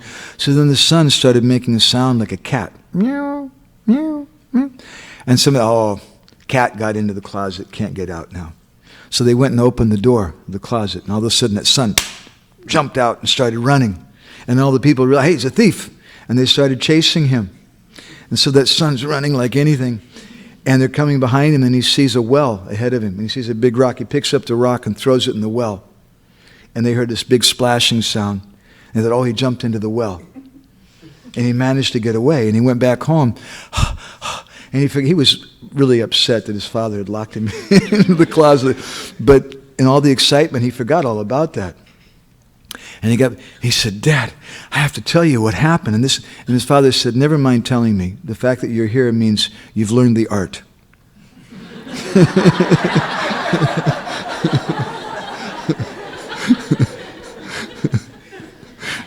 Now you're a proper thief. You know what to do. Huh? In the Nimbarka Sampradaya, there's one famous sadhu. His name was Katya Baba. Maybe some of you have heard of him. He's in the Nimbarka Sampradaya, he's a person who restarted the Brajmandal Parikrama after some years. They're kind of Tyagi Vaishnavas, renunciate Vaishnavas. And Katiya Baba was always serving his Gurudev, Devadas, very, very sincerely, and doing anything for him. And he was organizing all the parikramas and working so very hard, like Shraddha and Mukaravind were doing. And his Gurudev was very pleased with him. And some of the other devotees started becoming envious. Why Gurudev is paying so much attention to them? It's not good. And Devadas saw that. So one day they were sitting around the fire in the evening, and Devadas had taken an iron rod and was letting it sit in the fire. And suddenly he called for Katiya. He said, "Hey, come here." And he took that iron rod out of the fire and he started beating him with this red-hot iron rod. "You stupid, ignorant budmas, rascal, nonsense." And the other envious disciples were watching. That's right. Just see, I told you guys that guy was bogus. See how Gurudev, he's chastising him, right? And they were feeling great happiness. And Katiya Baba just accepted that punishment from his guru in a very, very humble way and didn't say anything and just went on serving. And a few years later, when Devadas was leaving his body, he called for Katiya and he started crying. Devadas. And he told Katiya, he said that I've always loved you. He said, but I wanted to test you. And I was afraid. I saw the other devotees, some of them were envious of you. So I behaved like that. But I've always loved you. And you weren't, I wasn't actually chastising you. I wasn't actually upset with you. So in this way, Gurudev will test the disciples sometimes. There's one story that once there was a sadhu who told his disciple that you go and you bring me some firewood. Samipani Shrotim Brahmanishtam. And Bhagavatam says that that's the duty of the disciple, bring some firewood for Gurudev for the yajna. So yes, Gurudev. So he went out and it was really hard. He couldn't find any. And he really looked. And he started going in a long distance. He was gone the whole day, the entire day, and he couldn't find any firewood. And he came back really dejected. And he said, Guru Maharaj, I'm really sorry. I looked everywhere. I couldn't find any firewood. Where should I look? And his guru became angry with him and told him, go to hell and look. Yes, Gurudev. And so he went to hell. And he shows up in hell. And the Yamadutas are looking at him. What are you doing here? I'm trying to find some firewood. They said, maybe you should come and speak to our boss. And so they took him to Yamaraj, and they said, we found this guy is wandering around looking for firewood. And Yamaraj said, we have a lot of fire here. But said, but people bring it with them. You're not going to find any firewood here. But my Guru Maharaj told me to come. Acha. So Yamaraj took that boy by the hand and said, let's go back to your guru. And Yamaraj personally, who's Dharmaraj, took that boy to his guru and said, you bless him. This is a bona fide disciple. So we should have that kind of attitude with Gurudev, that whatever Gurudev's test is there, I can tolerate that. I have strong faith in Gurudev. And then Guru will give blessings. When the teacher gives a test, one thing you may always note about that activity, the teacher, he's not answering questions at that time. The teacher's always quiet when there's a test going on, isn't it? And so similarly, when Gurudev, he's testing us, he's also quiet. And he may not give any instruction because he wants to see, what are they going to do? Unless we're severely tested, how will he know that this person is sincere and really wants what I have to give him? And so this is how to find Guru. It's not just that we get initiated externally and that's the end of things. But we have to come close to Gurudev. Burijan Prabhu says a beautiful thing, which Dhanadhar Maharaj is always repeating, one of my favorite comments. He said, we should act in such a way to melt the heart of an advanced Vaishnav. We should act in such a way to melt the heart of an advanced Vaishnav. That's our purpose with Gurudev. And when Gurudev sees that we're going through so many trials and tribulations, in spite of all that difficulty, we're wanting to serve him, then he gives his mercy to that devotee. So, another subject we wanted to come to in that regard then, when we get something from Gurudev, it's not just when we get tested by Gurudev and Gurudev is pleased with us, then that bhav, that mood of Gurudev comes to our heart. Not just some external thing, that now I have some Kunti Mala, and now I have a new name, now I have some information, but it's a question of the heart. So in this regard, we'd like to address a question which was raised in the first session, very important question. What is the mystery of first initiation? Now for those of you who know something about Vedic culture, our concept of first initiation may seem very confusing because we've never heard of anyone chanting a mantra before the initiation. Right? You don't chant the mantra before you get initiated. You chant that you get the mantra at the time of initiation. Moreover, initiation means that you get the mantra. And we've never seen a first initiation ceremony. Have anybody here seen a first initiation ceremony where the Gurudev speaks the Maha Mantra, the Hare Krishna mantra in the ear of the disciple? You've seen that? He does it with second initiation? Okay, that's very good. But we've never heard of anyone getting first initiation, just a first initiation ceremony, where they're getting the mantra. So what is the meaning of it? You're chanting 16 rounds before initiation, you chant 16 rounds of the same mantra after initiation.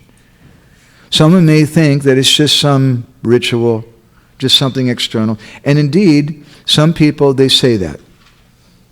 Some people, they say, real initiation is second initiation. And first, Prabhupada just did that, just to make you happy. Now, if you say like that, I have two problems with that. One is those devotees who got that first initiation like that, it's going to hurt their heart.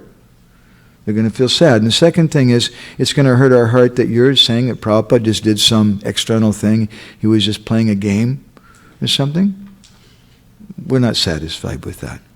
In the Padma Purana, it's stated, Ata Shri Krishna Namadi Nabhavid Graim Indriyai. Very interesting statement. Directly it says you can't chant Hare Krishna. Ata Shri Krishna Namadi Nabhavid Graim Indriyai.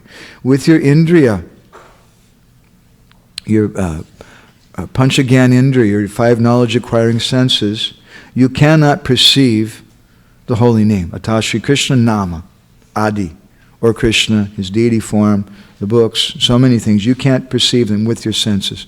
Ata Shri Krishna Nabhavid Graim Indriyai. So then what do? Sevan Mukhi Hijiva Do Swayamiva Sparatyada.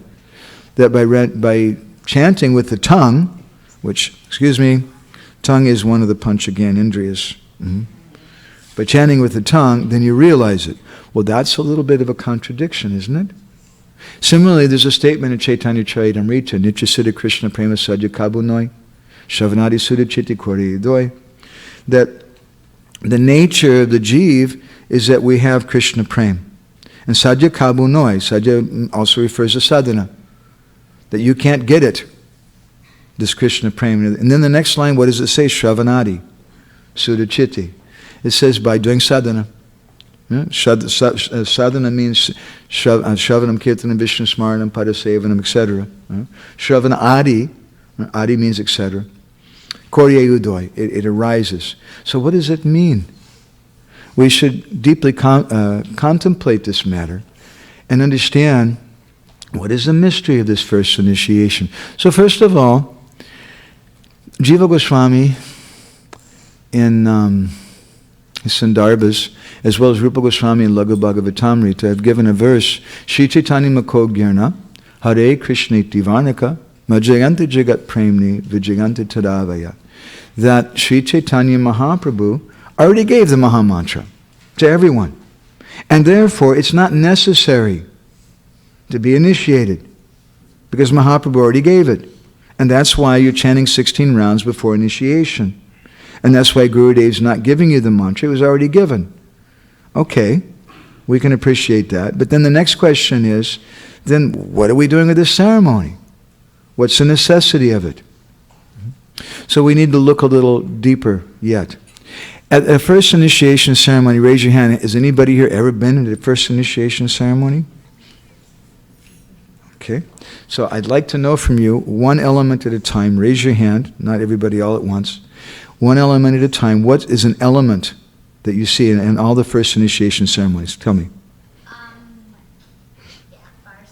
Okay, fire sacrifice. That's one thing. Makaravan. The Guru speaks about the 10 offenses of the holy name. Very good. Gita Priya, you had something? No, you're just scratching your head. Prabhuji? 4 regulated principles. You take a vow. 4 principles, Mataji? The Guru chants on the beads and gives them. That's very good. Yes? You get a new name. Okay. Mother Anuvadyangi. It's a contract sign. Okay, it's good. Oh, Gita Priya is going to jump out of her seat. Okay, yes. Huh?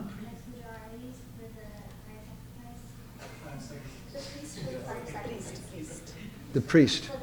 There's a priest there. You're supposed to give him money also. That's important. What's that? You throw grains in the fire. Okay, this is good. This is good. Okay, what is it?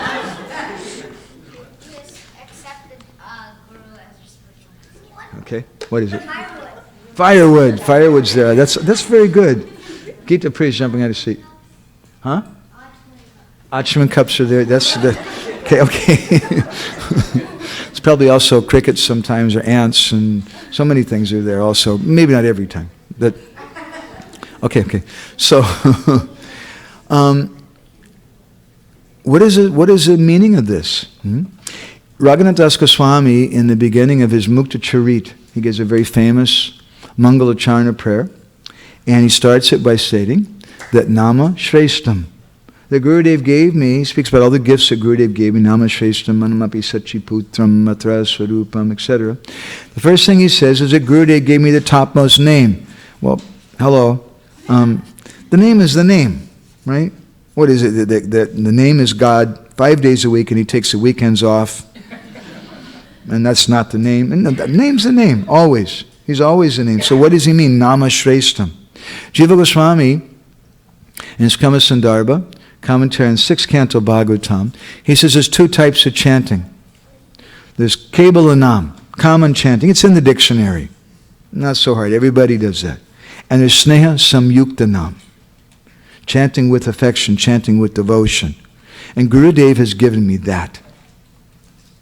And this is the meaning, the mystery of first initiation. Gurudev is accepting me, as someone said. Gurudev is accepting me as a disciple. He's giving me a name. There's a fire yagya. It's a new birth. That's why I have a new name. I get some Kunti Mala. I'm making a promise. 4 principles. 16 rounds. Because that's part of my contract with Gurudev. What's going on there is that Vaishnav is accepting me. That's the difference. Otherwise, you're chanting 16 rounds before, you're chanting 16 rounds afterwards. He didn't give you the name. But it's first initiation into the Hare Krishna mantra. What is the difference? Now I'm accepting you. But now you're going to chant as a service to Gurudev. And Srila Prabhupada in Adi Lila Chaitanya Charitamrita, he says that of all the different services to the spiritual master, the most important is a chanting of 16 rounds a day. So before we were chanting, afterwards we're chanting, but now it's a little different thing. Now I'm chanting as a service for my Gurudev, for Gurudev's pleasure. And therefore, Krishnadas Kaviraj Goswami, he states, Tate Krishna bhaje kore guru sevan, Maya jala chute pai Krishna charan. Bolo, Hare Krishna, Hare Krishna.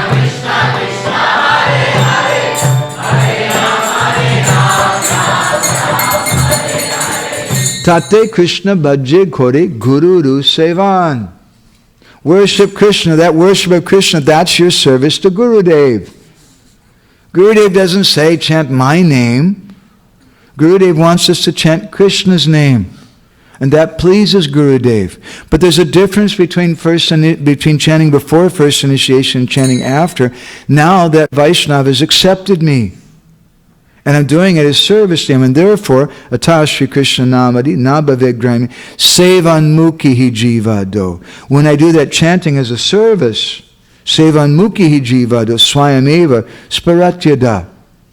Many devotees, we speak about different types of aspects of chanting, and keep your back straight, and chant like this and chant like that. It's very difficult. Or they say, control the mind. That's the one I really have a hard time with. Arjuna, he says, Chanchala Himana Krishna. He says, give me a break. My mind, the wind is easier to catch than my mind. It's so very, very bad. How can I control that wicked mind? Well, there's a secret. If I'm chanting for the pleasure of Gurudev, then the mind goes, because the mind goes where the heart is. If I have a loving relationship with Gurudev, and I'm chanting as my service to Gurudev, Gurudev accepted me very kindly, and he instructed me in the 10 offenses of the holy name. Okay, now I'm going to accept you, and you're chanting before, you're chanting now as a service to me. And so this chanting, you should strive, you should endeavor to be free from the 10 offenses.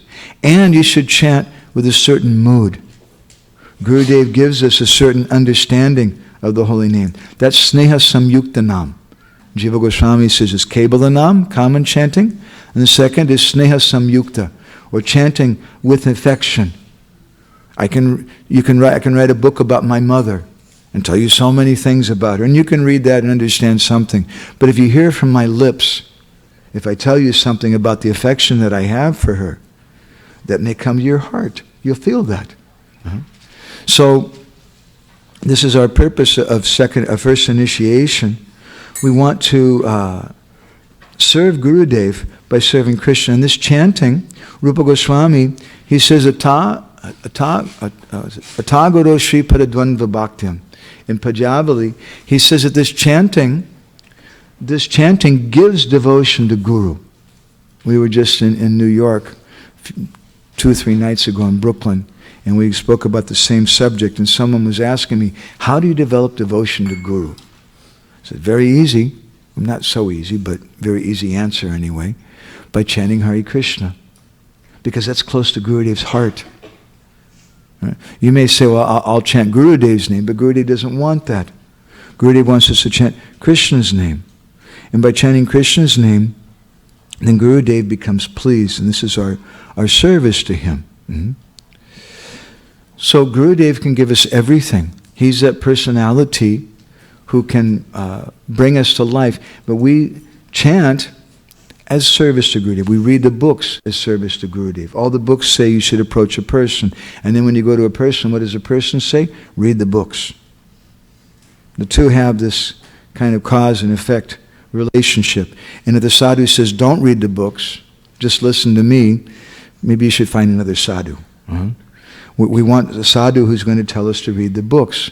And the books tell us, though, you have to go to a person. So these two things have this kind of connection. Just as Jagadananda Pandit in Prema Vivarta, he describes, Sadhu Sangha Krishna Nam E Matra Chai Sangsara Jiniteya Kono Vastu Nai Bolo Hare Krishna Hare Krishna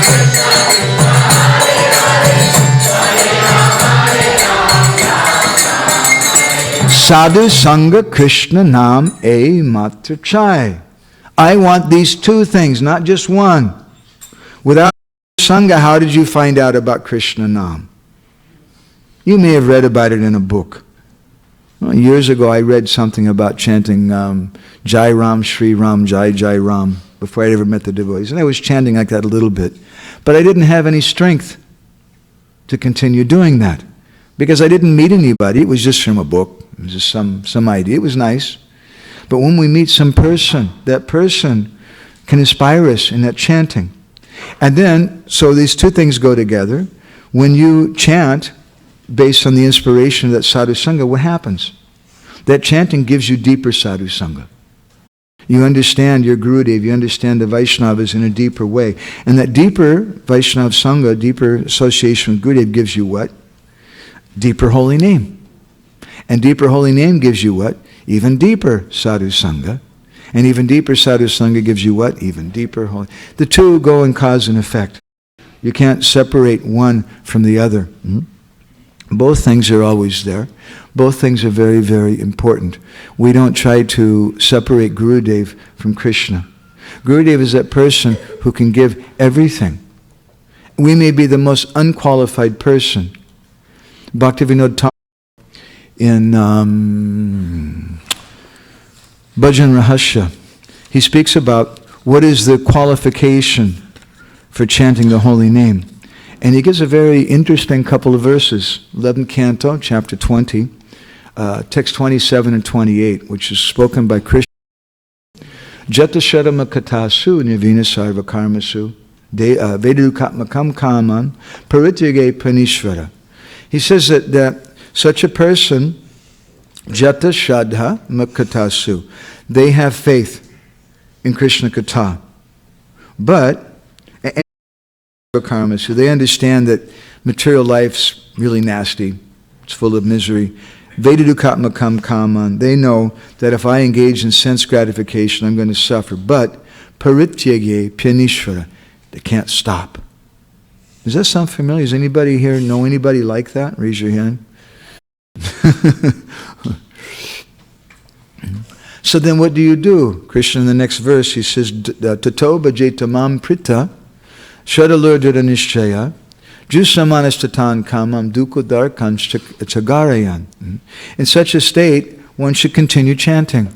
Continue the Lord with faith, with resolution, conviction, even while that person may be doing their sense gratification, their non-sense activities. But while they're doing it, they should lament. Dukodar comes to Garayan. And that fire of repentance will burn up those desires. Bhaktivinoda Thakur says, these two verses are our qualification for chanting. This is the qualification. And therefore, my Guru Maharaj used to say, your only qualification is your disqualification. Therefore, in Jiva Goswami's Bhakti Sundarbha, he says that we should practice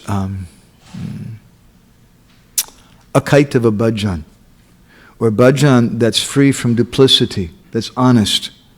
Honest bhajan means that I am honest about who I am. As we were saying in the previous session, that we lament. We yoga of lamentation by being honest and accepting my humble position. That thing will help me. And in this way I can approach Gurudev. I can approach the holy name and not trying to act like something I'm not, trying to live in some kind of fantasy. But I can get the mercy of Guru. Rather, if we're presenting ourselves as knowing everything, as being very, very elevated, then why will Gurudev give us mercy? Why will Gurudev give us blessings? Sometimes devotees, they emphasize that we should chant 64 rounds. Can I say a little something about that? Is that all right? Would you like to hear something? So this is based mostly on Chaitanya Bhagavat. In Chaitanya Bhagavat, Sri Chaitanya Mahaprabhu, he told the devotees, Prabhu bole jana lakeshvara bole kore pratidina lakshanama jay grahana kore bolo Hare Krishna Hare Krishna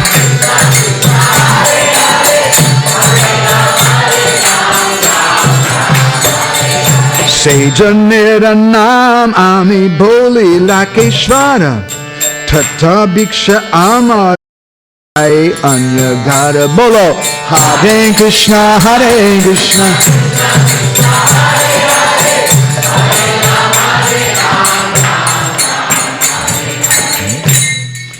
So Sri Chaitanya Mahaprabhu, he told the devotees, do you know who is a Lakeshwar? He said someone who's chanting 100,000 names a day. For those of you who don't know the phrase Lakeshwar, now Lakeshwar doesn't mean very much. Kroreshwar, that's a little better. Isn't it? Am I wrong? Lakeshwar means someone who has, which is less than $2,000 US now. But it used to be a big thing. So he says, a real person is a Lakeshwar. Lakeshwar also means just like a wealthy person.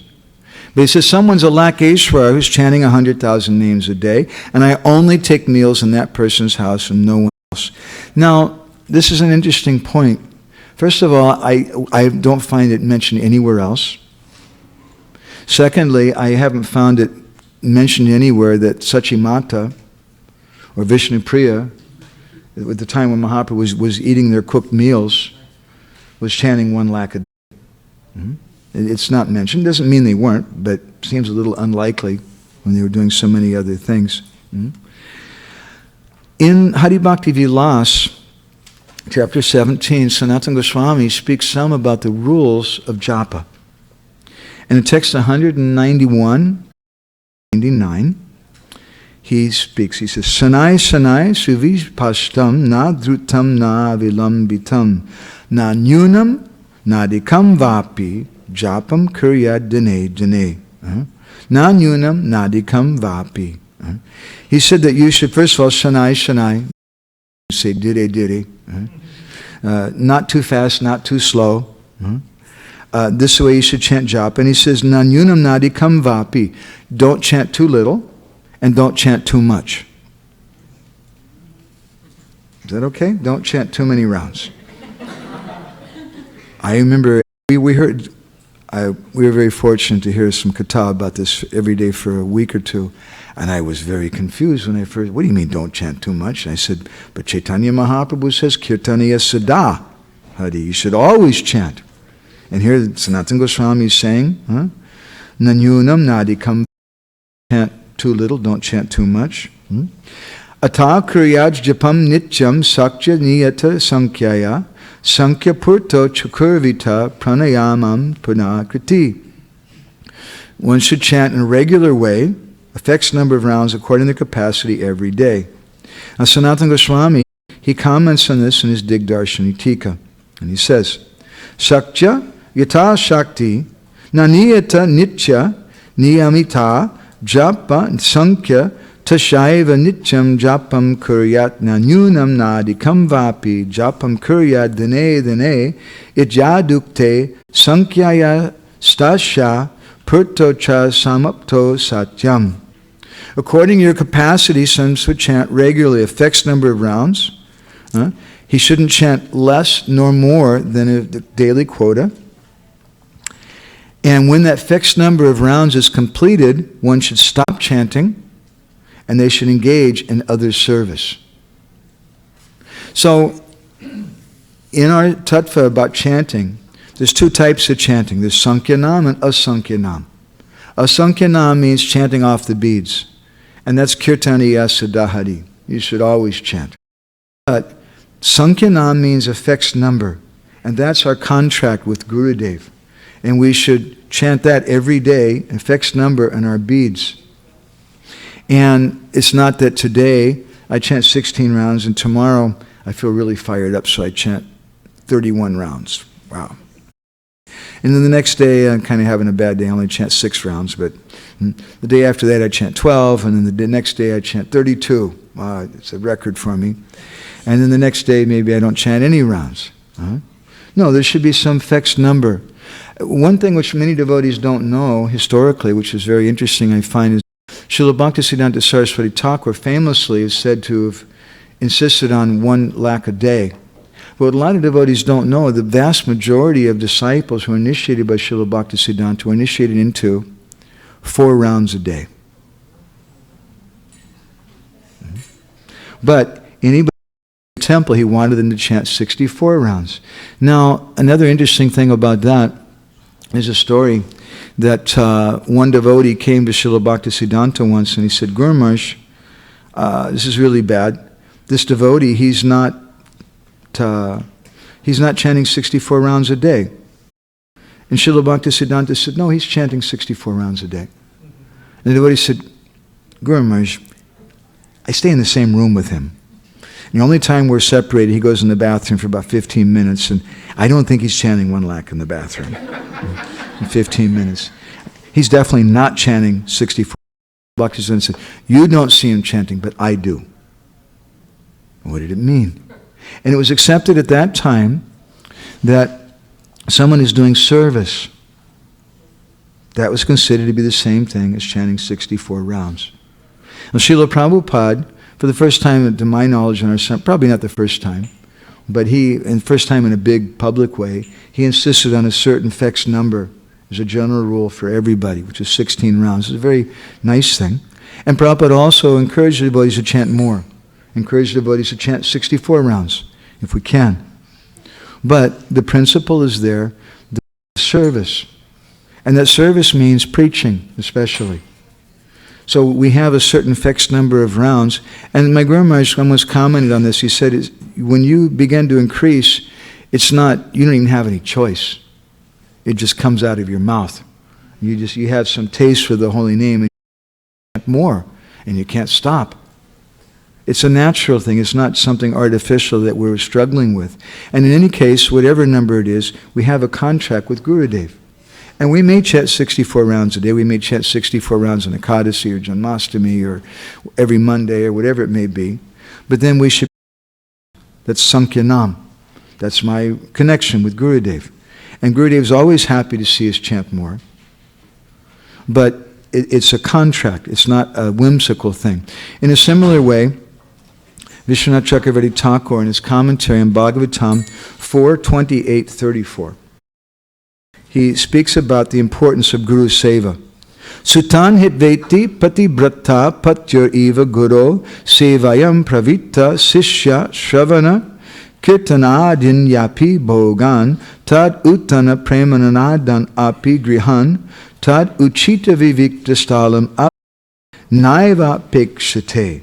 Shri Guru Sevaiva Sukhena Sarva Sadhya Siddhyartam Ityupadesha Vyanjita Guru Sevaya Eva Vedana Sarvadikashya Uktagavat.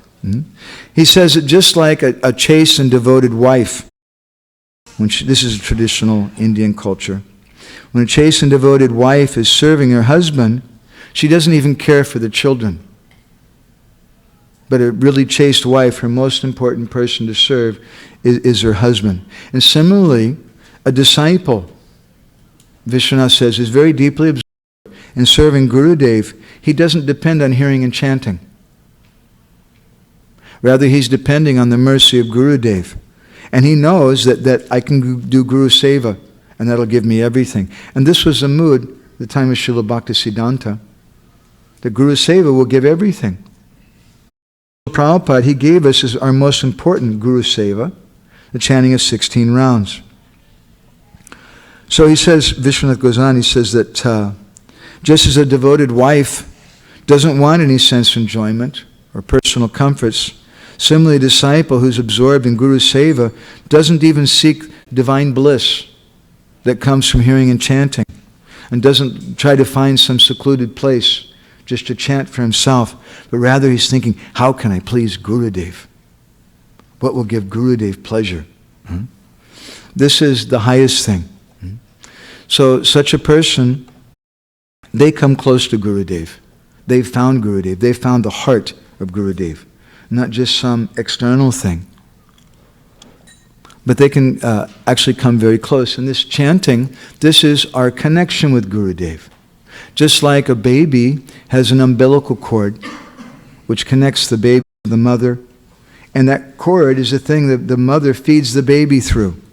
So similarly, in the Guru and disciple relationship, we have an umbilical cord which connects us to Gurudev, and Gurudev feeds us through that cord.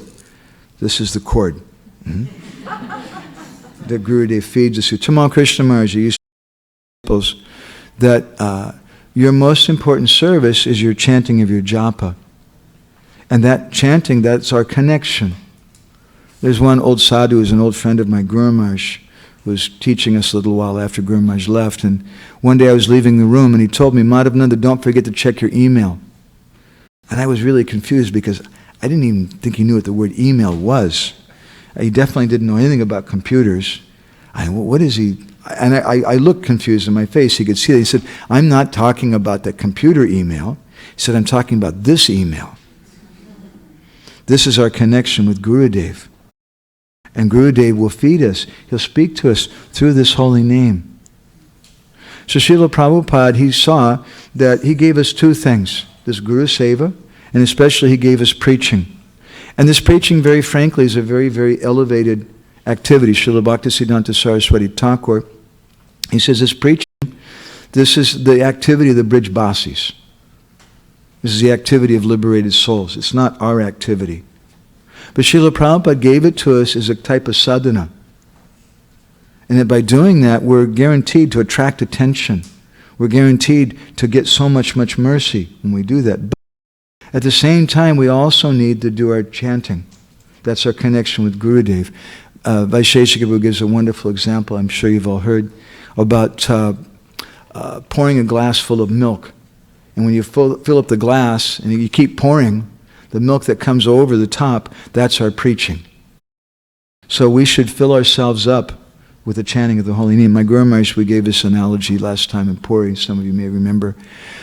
He would say that, what would he call it? He had this nice word.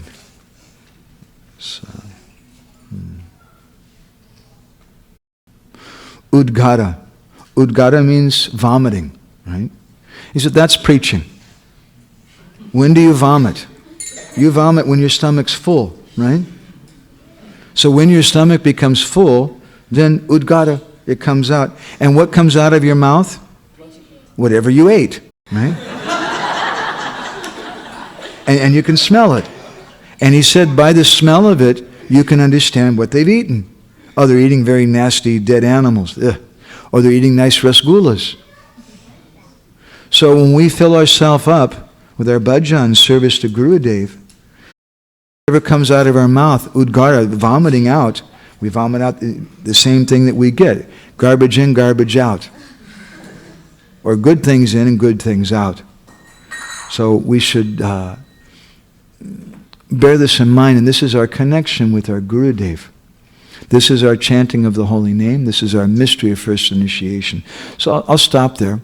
Maybe some devotees have some reflections. First of all, before questions, you have a reflection? Okay, go.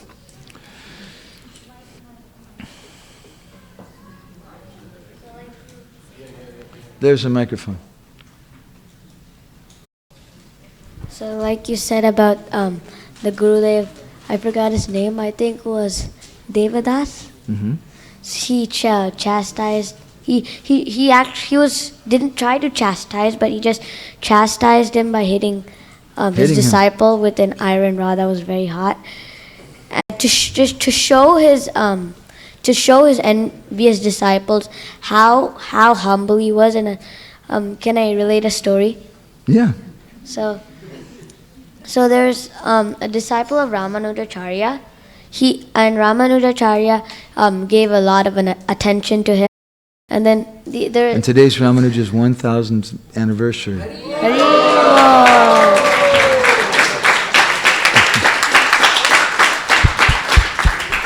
And the Brahmin disciples of Ramanujacharya, they got very envious. Ramanujacharya is not giving so much attention to us. The other disciple is like, he's a householder. He has a beautiful wife. He has a beautiful home. And his name was Devadas, wasn't he? What was his name? Go on. Oh yeah. And then Danadas, excuse me. Oh. And then those disciples, we were sitting at his feet, learning the scriptures and all the other things. So Ramanujacharya could understand this. So when in the night while they were sleeping, he tore their dhotis. And when they came, he just said, they started fighting with each other. And they said, who tore my dhotis? Is that you? And then Ramanujacharya himself had to come to pacify them. And then one day in a lecture, in the class, he told the Brahma disciples to check, when his wife is Danvadas was out with him, he go to his house what in the night when his wife is sleeping, and then go and try to take the ornaments from her face. And then so they went, and then they were taking the ornaments, and then they took it from one side, and then Dhanavadas's wife moved the other side to the other side's ornaments, because she could understand. She thought that Gurudev might need some jewelry for something, but they got scared, and then they ran away. And then when Dhanavadas came, he asked, why is there no ornaments on half of your face? And then she was like, oh, so the Brahman disciples of our Gurudev took them away. So I tried to move the other side, but they just got scared and ran away. And then Dhanavadas chastised his wife, and the Brahmin disciples were watching. So they chastised his wife, and then when they came back to Gurudev and reported what happened, Gurudev told, just see how Dhanavadas is really humble and very is a really is a true disciple. Mm-hmm. Very good.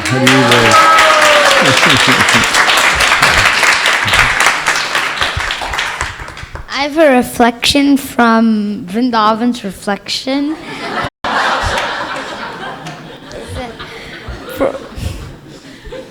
It's a Prabhupada.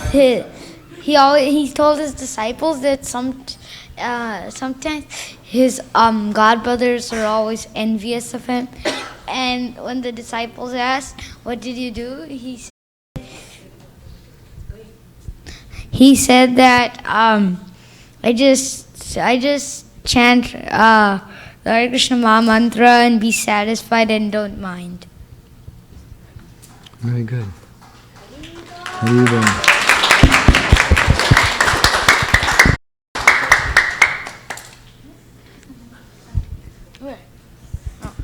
So I have a reflection from earlier this class. I think you said this one. Vrindavan asked how he could stop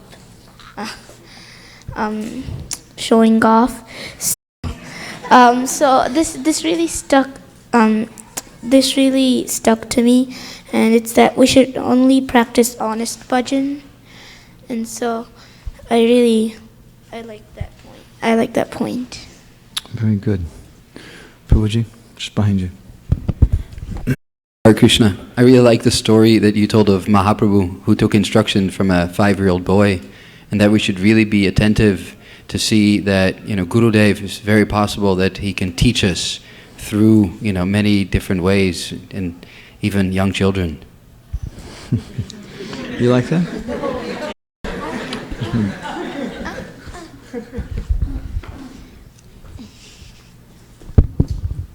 Hare Krishna Prabhu, thank you for this nectar whole day. I really like the point, not to criticize someone's spiritual master, guru, and by showing your own example, when you hear, about your own guru, someone criticizing your own guru, then how you escape at that situation. It's really helpful. Thank you so much. And I have a question. I will come after that. Okay. Bring up here. You get her too. Yeah, you. Hare Krishna Prabhu, thank you for the wonderful class. There's so much nectar. But one phrase that really struck to me was very eloquent, where you had quoted that we should act in such a way to melt the heart of an advanced Vaishnava. And I thought that was very powerful, because you had also said that not a matter of gathering information from a guru because he may be intelligent and so on and so forth, but it's about receiving the bhava that comes from their heart. So it's a matter of the heart. So that was one of my favorite parts. And also where you were talking about, similar to what he said, that we should not criticize other people's guru as they may have so much faith in them and as to cause hurt for them, because guru is an affair of the Supreme Lord. Vrindavan. I like this point where you said the wind is easier to catch the wind is easier to catch than the mind. So people think it's literally really hard to catch the wind. So how would you catch the mind? But you gave this very simple point to capture the mind, we should just we should follow the Guru's instruction with our heart. Mm-hmm. When we become attached to Gurudev, it's natural. Mataji? Give to her. I like the point when you say that what is the difference between name that we chant before our initiation and after initiation. One is Kevalanam and another is Sneho Sangyuktanam, because Gurudev is giving us with love and accepting us. So that is the difference between the name that we chant before and after. I really like that point. Oh, great. I'm glad you caught that. Hare Krishna Prabhu, thank you for the class. I really like the point, mind will be controlled if we do our chanting as a service to our Guru. And so it's easy to cry because we feel very, very bad. Because we know it's powerful if we cry out. Everybody says we should cry out. But how can I do that if it's just theoretical or mechanical? We're not practicing yoga just to keep our back straight and breathe properly and pronounce properly. That's helpful. But the main thing is with the heart. Mataji?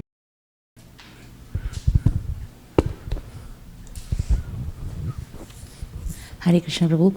I've always heard about your glories from Malini. She always tells me such wonderful classes. And I just got to hear it for the first time. I'm so thankful. Prabhu, I just love the point when you said that the beads are like the I mean, every time I touch my beads, I will surely remember that.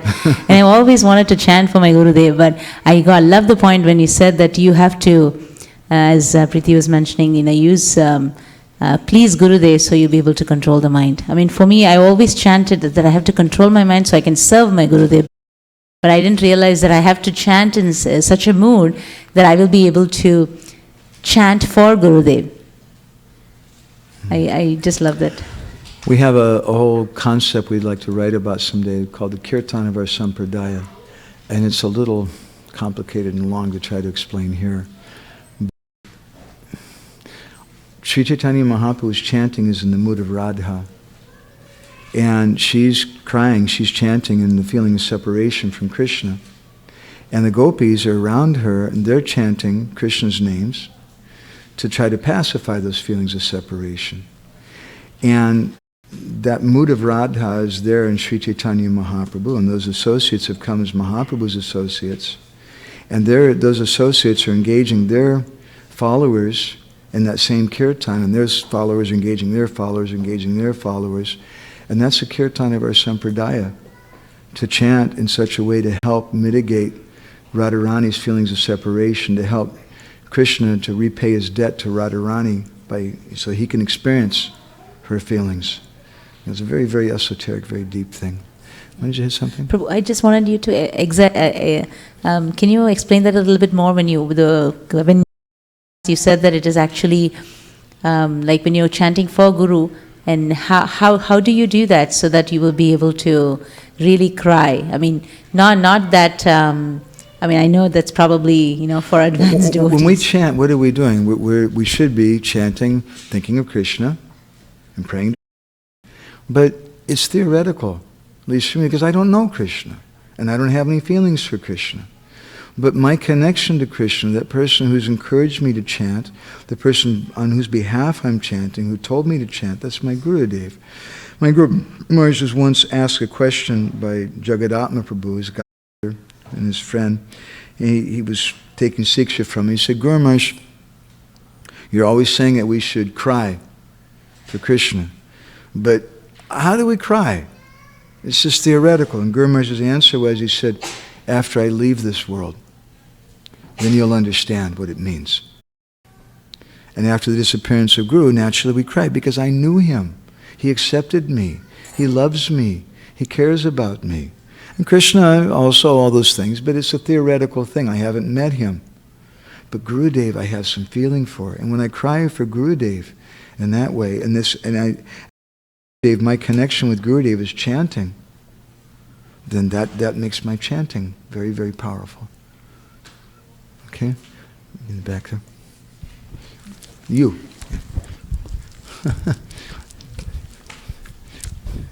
Thank you. I like the part where you said Gurudev is not just the person who gives us mantra, he gives us shelter. It struck me because many times I don't necessarily realize that, in a sense, how our condition was so fallen, and if not for the spiritual, where we would be. So getting shelter from a person, having a master for us is very important. So that part really stuck me. Thank you. I'm glad you covered. Up here. So nice to be here. Everybody's paying attention. Hare Krishna, Maharaj. Thank you so much, Prabhuji, for this beautiful, beautiful class. There are 2 points that I wanted to mention. I really like the answer you gave for Advaita's question when we go book distribution, how actually can we preach to the faithless. And the example that you have given, Srila Prabhupada, that lady who was not so nice with devotees, and she was always talking disrespectfully, and how Prabhupada actually connected to her, just being nice to her, instead of just talking about Krishna or something. That was very profound. It was a wonderful example. And second thing I wanted to, I really liked is the Udgar. Udgar, what comes out. What we feed us, actually, that's what comes out. So, how reinstated, how you actually mentioned that whatever actually, our sadhana is what comes out when we actually preach. And the example of the milk, when you're pouring it and it comes out. So that is also a very beautiful example. Thank you so much, Prabhuji. Hare Krishna. Maybe in the back, I haven't heard from him. Okay. Hare Krishna, Prabhu. Thank you so much for this nectar about Guru Seva and Guru Nishtha. So Prabhu, I really like the point you mentioned about the example of how Bhaktisiddhanta Saraswati Thakur saw one of his disciples' services as the chanting of 64 rounds. So Prabhu, with regards to this, I also wanted to ask you, sometimes if our mind, if our enthusiasm gets tilted toward one extreme, and because services give us some appreciation from devotees, but chanting hardly gives us any appreciation. In fact, rather the holy name may reveal the faults within us. So if our enthusiasm gets tilted more towards services and we cling on to these examples, sometimes the Guru may ask a disciple to reduce the rounds. It's okay even if you are not able to complete your rounds.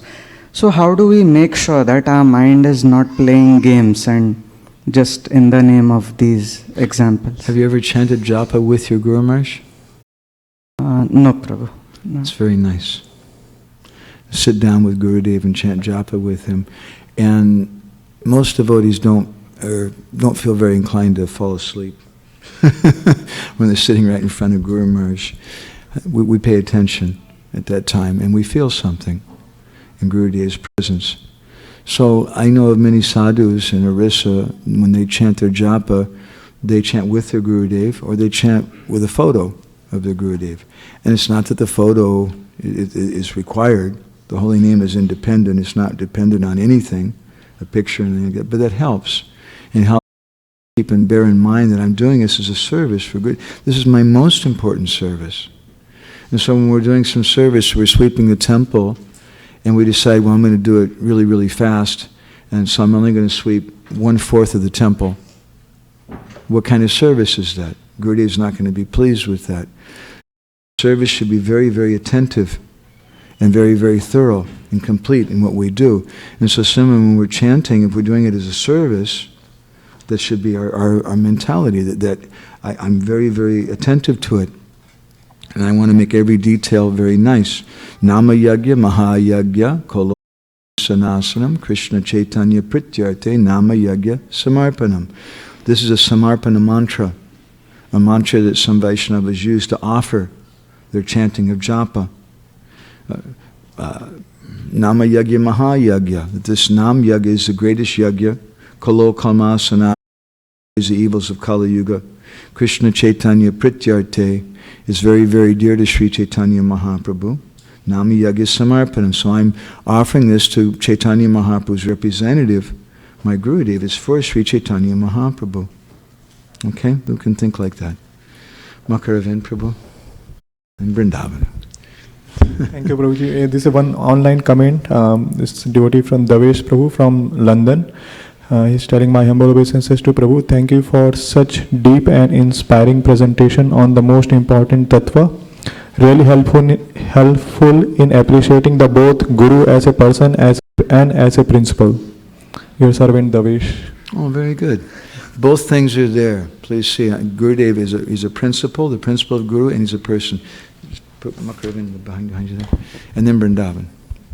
Thank you so much, Prabhu, for the class. Prabhu, you explained very nicely about the difference between chanting initiation and after initiation. There are 4 different things like Sneha Samyukta chanting, and you are chanting to please the spiritual master, and you gave the reference of Seva and Mukho hi Jiva. So these are all things which come after initiation. But I still don't. Before initiation, what is that chanting? Thank you. I didn't elaborate on that enough. Before initiation, that chanting can give us Dharma, Artha, Kama, and Moksha. I think everybody knows what those 4 things are. It can give us up to liberation, but it can give us something even more than that, which I didn't mention, and which Bhaktivinoda Thakur touches on in his commentary in Chaitanya Charitamrita. It can give us Bhakti Unmukhi Sukriti, or that Sukriti by which we can get association. The Brihanaradiya Purana states, Bhakti Stu Bhagavad Bhakta Sangena Parijate, that we get bhakti by association with the devotees. How do we get association with the devotees? Sat Sange Prapyate Pumbir Sukritaya Purvasanchitai, by some Bhakti Unmukhi Sukriti, by chanting before initiation. If we're chanting sincerely, and as we were reading from Srila Bhaktisiddhanta, he's saying that according to one's level of sincerity and one's devotion, Krishna sees what they want, and he reciprocates accordingly, and he sends Guru to us. So that's the best thing that we may get from that chanting. We never discourage anyone from chanting. Someone may not have faith in Guru. That's okay. You don't have to have faith. You don't have to like anyone. Even someone, Hare Krishna, someone doesn't have to have faith in Srila Prabhupada. But if they want to chant Hare Krishna, we're happy that they want to chant. We're not going to insist. Faith is an individual thing. But it's also, we can understand, it's a bit of a disease condition. If someone has no faith in anyone, then as Srila Bhaktisiddhanta said, we read earlier, they'll simply engage in envious, blasphemous activities. They'll be criticizing other people and doing so many obnoxious things. If they don't do that, that's the bad part, if someone criticizes. But just to not have faith in anyone, that's not in and of itself a terrible thing. It's just their honest situation. So we encourage them to chant them, and we hope that they can develop some kind of faith. Okay, Vrindavan. I like this point where you said that a Vaishnava can deliver the whole universe, and I felt like when you get first initiation, it's kind of like a test, because Gurudev will see if you chant 16 rounds, and then he'll give you second initiation. Very good. Makaravenpu. I have a point and a question. I like very much the Mana Siksha, the first verse you told, the Gopal.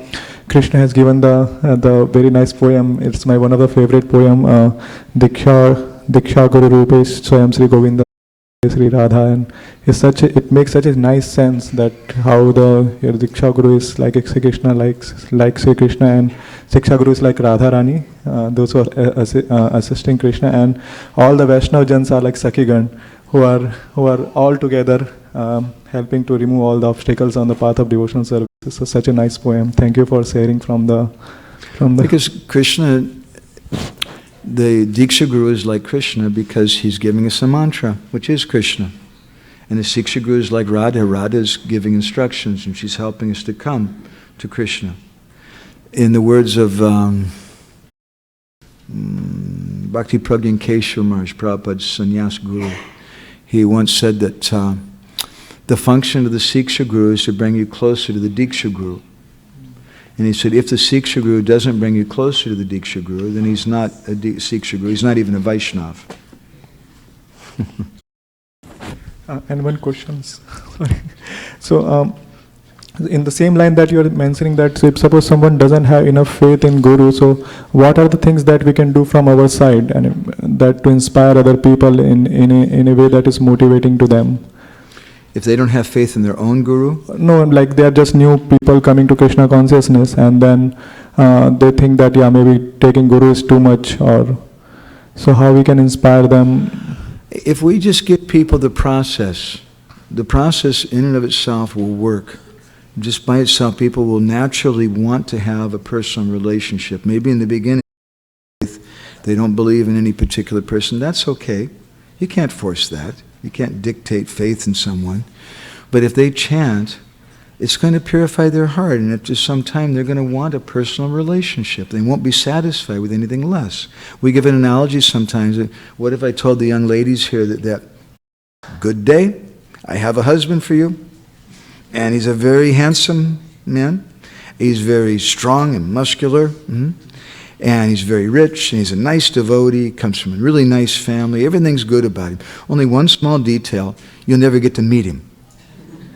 Now, would you be satisfied? Would you be satisfied? No. But what if I told you you could talk to him on the phone once a month? No. See, I can't even do that with Srila Prabhupada. So it's a natural thing. At some point, people are going to want something more. But before then, now you must have faith. You must have faith in this person. You can't dictate that. And if you try to push someone like that, some strange thing's going to happen, some kind of fanaticism or some anger or something. It's not good. There's something in the back. Thank you so much. Hare Krishna, Prabhu. I about explanation about how do we get a mantra in the first initiation and our connection to the Guru through umbilical cord of japa. My question is first initiation sufficient? Is first initiation sufficient? Yes. Prabhupada makes it very clear. He said, Haridas Thakur. If you have that kind of ability and that kind of fixing your mind. Otherwise, he said, it's encouraged that someone has second. But really, I would suggest that's between the Guru and the disciple. Prabhupada also didn't encourage everyone to take second initiation if they're not doing deity worship. There's a necessity of that. But Gurudev will tell us, we generally take second initiation, I would suggest, for two reasons, by my understanding.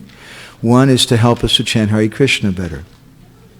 And the second is to engage us in deity worship. Because unless we have Diksha in our tradition, you're not approach the deity.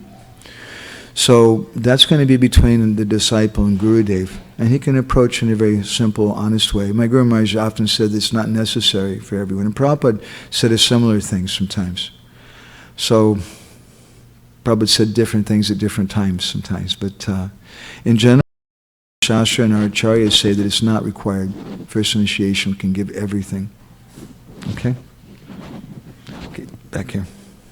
I like the point which you said about the attitude of service is more important. You were giving the example of the devotee who went to take initiation, just eternal servant of Krishna, and then he went to the another guru, and then he told him, go 12 and years. 12 years. And then when he came back and he told that time he could appreciate it more. So thank you for Krishna. Okay, Prabhuji. Point that you made about the guru, he sometimes tests the disciple, and the belly button cord too. Acha.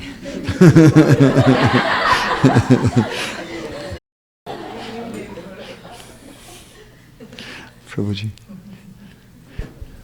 Hare Krishna, Prabhu. I really liked the point you said that you have to act in such a way to knock on the heart of the Vaishnava.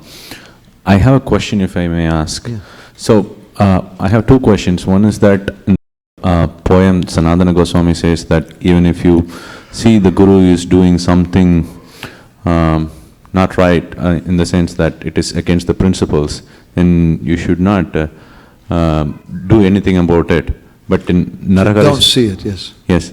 But Naragari Sarkar in Krishna Bhajanamrit, he says that you have to meet him in solace, alone, and then you have to correct him and make him... So how do we understand what he's saying here? The point being is that it's not that, as I was mentioning earlier, it's not that we should be sentimental and foolish, and that, oh, now Gurudev likes to smoke some ganja. That's okay. Now Gurudev wants to do this and that. That's okay. We shouldn't be so foolish. But we should depend upon Krishna and not just upon our own senses. And if he's saying here in this song, don't see it. Guru Ravikriya Jari Dekaha Kakan. Don't see that thing. Because if I see that, it's going to hurt. But you may see it. But if we see it, we should depend on Krishna. Krishna may show me that. Krishna will reveal to me there's something wrong. If there's something wrong there with Gurudev. Otherwise, I don't want to hear any of that things because it's going to hurt my faith in Krishna. Understand Gurudev's position. Gurudev is a transparent via medium. He's that personality who inspires me to chant. And we've seen, honestly speaking, we travel sometimes in Eastern Europe and give classes, and there's certain places where the previous guru, he had problems and he left. And like in Lithuania, for example, all the devotees left. There's thousands of devotees, and every one of them left. And maybe there's one or two people who stayed, one or two devotees who stayed behind. It's very, very discouraging when we see that. So in that sense, we don't see it. But as you're pointing out in Krishna Bhajanamrita, Narahari Sarkar says, if you do see that, then you should approach him in a private place and politely and say, Guru Maharaj, I don't understand. Why were you going into that striptease parlor? And maybe he'll say, I had to use the bathroom. Or maybe he might become red in the face and say, well, either, or something like that. And you saw him, then maybe Krishna's taking care of it. We depend on Krishna. We don't depend on our empiric senses and the process given by the internet to criticize people. We're not impressed with that system for solving problems. Krishna will solve our problems. I think that's made. Vrindavan.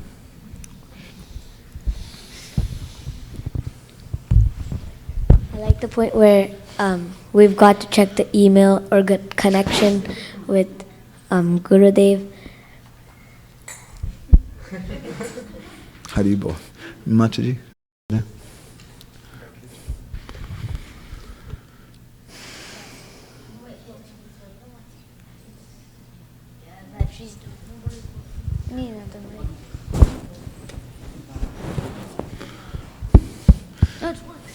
And maybe just one or two more after that, because I want to stop.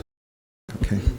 I like the point where you made about the cyclical thing, where if you go deeper into the holy name, then you get deeper sadhu association, and then deeper sadhu association brings you deeper holy names. It's very similar to preaching too.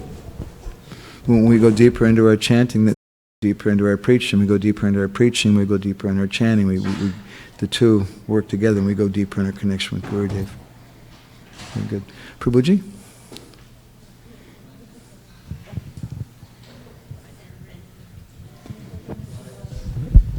Hare Krishna. Hare Krishna, Prabhuji. I have read the Fortune Rises and the Gopal Ji book. So I was just looking at the purpose of the publication. So one of the purpose was like, I think the very first one that that in Srila Prabhupada book. So I wanted to understand what triggers devotees to look outside and how to be not deviating from what we have been given in this parampara. So can you please explain? What makes people go? Of course, it's an individual thing, and it'll be different with many different persons. But in general, if persons are satisfied, then they won't go outside. So someone will go outside because they're not satisfied. Once I asked His Holiness Naranjan Maharaj about Ukraine, which they have a very wonderful preaching program, and I said, Maharaj, do you ever have any troubles with devotees criticizing the gurus or people canvassing for people outside of ISKCON to go there. And he said, no. I said, well, do you do anything special to avoid that with him? He said, no. He said, we just try to nourish the devotees. And when the devotees are happy, everything's okay. If you do some gardening, you can understand this principle. If you have a plant, and the plant has good, healthy soil, and good sunshine, good water, good food in the soil, then the plant will be strong, and insects won't bother it.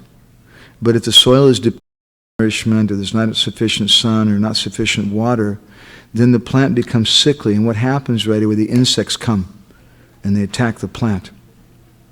So those insect things means like our own personal desires, our doubts and things. If we're satisfied, then those doubts won't come. And those doubts, those insects may manifest in the form of outside persons coming to us, and we don't have the strength to say no to that because we're not satisfied with it. But why shouldn't we be satisfied? We should be we need to go deeper on our own bhajan. We've gotten everything. The holy name is everything. It's not required if anything else is there.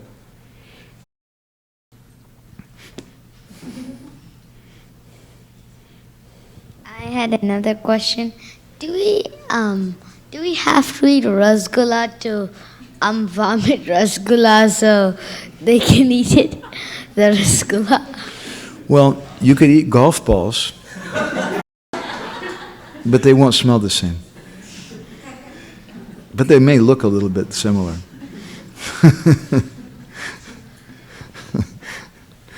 Mataji.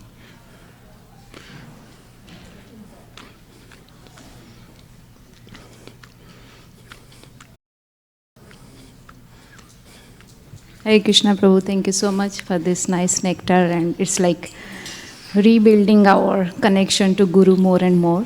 And I have a question is, like back in Orissa in my family, everybody chants Mahamantra, but they are not initiated from the proper parampara, like Agosti.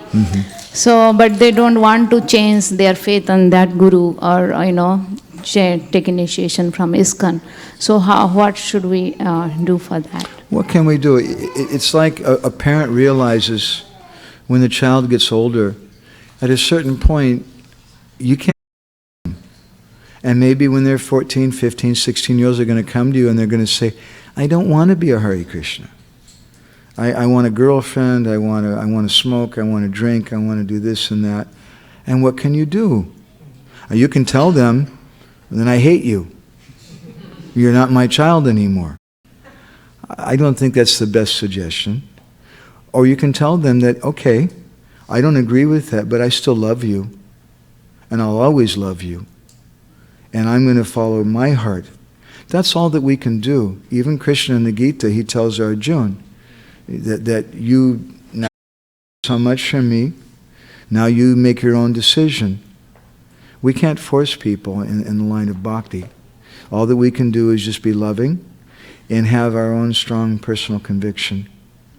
I can't think of anything else to say. I mean, there's many lines you could tell them and philosophical points you could tell them, this and that, but the bottom line is that they don't really have faith in you, that kind of faith, that deep faith, then what can you do? Then we have to act, as we were telling him, in such a way to create that faith.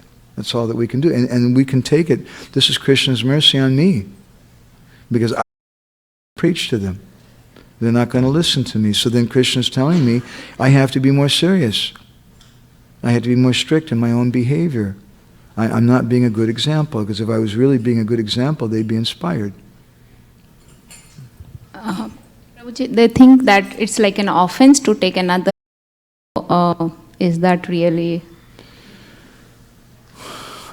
I wouldn't argue with them about that. Right? If their guru is a non-Vaishnav guru, then our acharyas are very clear, they should take mantra again.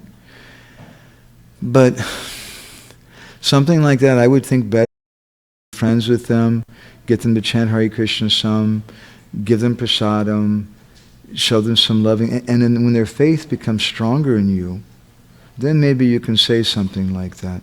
It's just like in a marital relationship. You may see a girl and her husband's cheating on her, and he's doing all kinds of nasty things, and you go to try to tell your friend, look, your husband's doing this and this, and she becomes furious with you.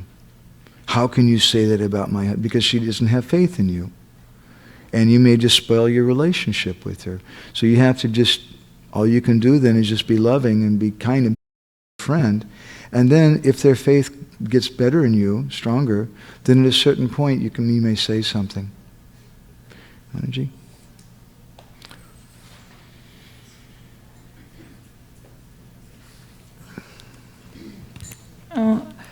Prabhu, you mentioned that when your guru is testing us, he's quiet. So could you please elaborate on that a little? It's just like in a school, when the teacher is giving the test, and the teacher's not speaking.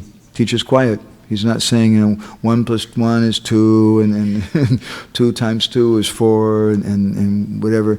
He's not speaking things that time. He's being quiet because he wants to see what you're going to do. This is your test now. When the teacher is speaking, he's teaching.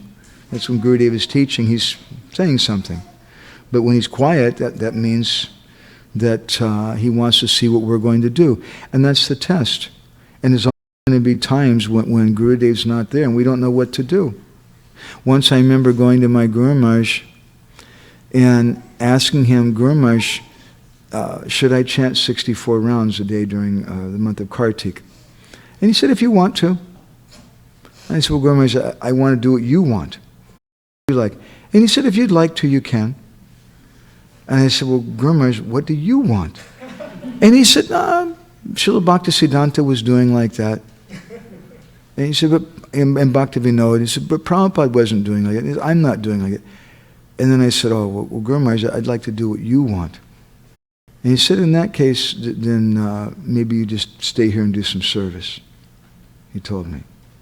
When I got down to things, and then he was very straightforward with me. Okay? Vrindavan.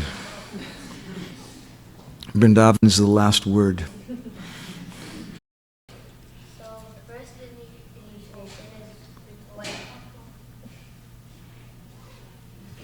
So first initiation is when the Guru accepts you, while the second initiation is when the Guru sees you, he sees your sincerity and he accepts you as a disciple. Well, that acceptance of being a disciple, there may not even be any initiation. It may be a Siksha relationship. You may not have a mantra or anything from it. It may not be first or second. It could be just Siksha. It's not that first and second are so different. They have another different purpose. That second initiation we were saying is especially for deity worship and also to help us with our chanting of the Hare Krishna mantra, and it also helps us in our study of Shastra. Acharyavam Purusho Veda said. So I think we'll stop there. It's a little late, very late. So thank you all very, very much. Srila Prabhupada ki jai! Samaveda Bhaktavinda ki jai! Go Premanande Hari Vancha Kalpatarubhischa Kripa Sindhubhyeva Cha Patitanam Pavanebhyo Vaishnavebhyo Namo Namaha. Madhavananda Prabhu ki jai!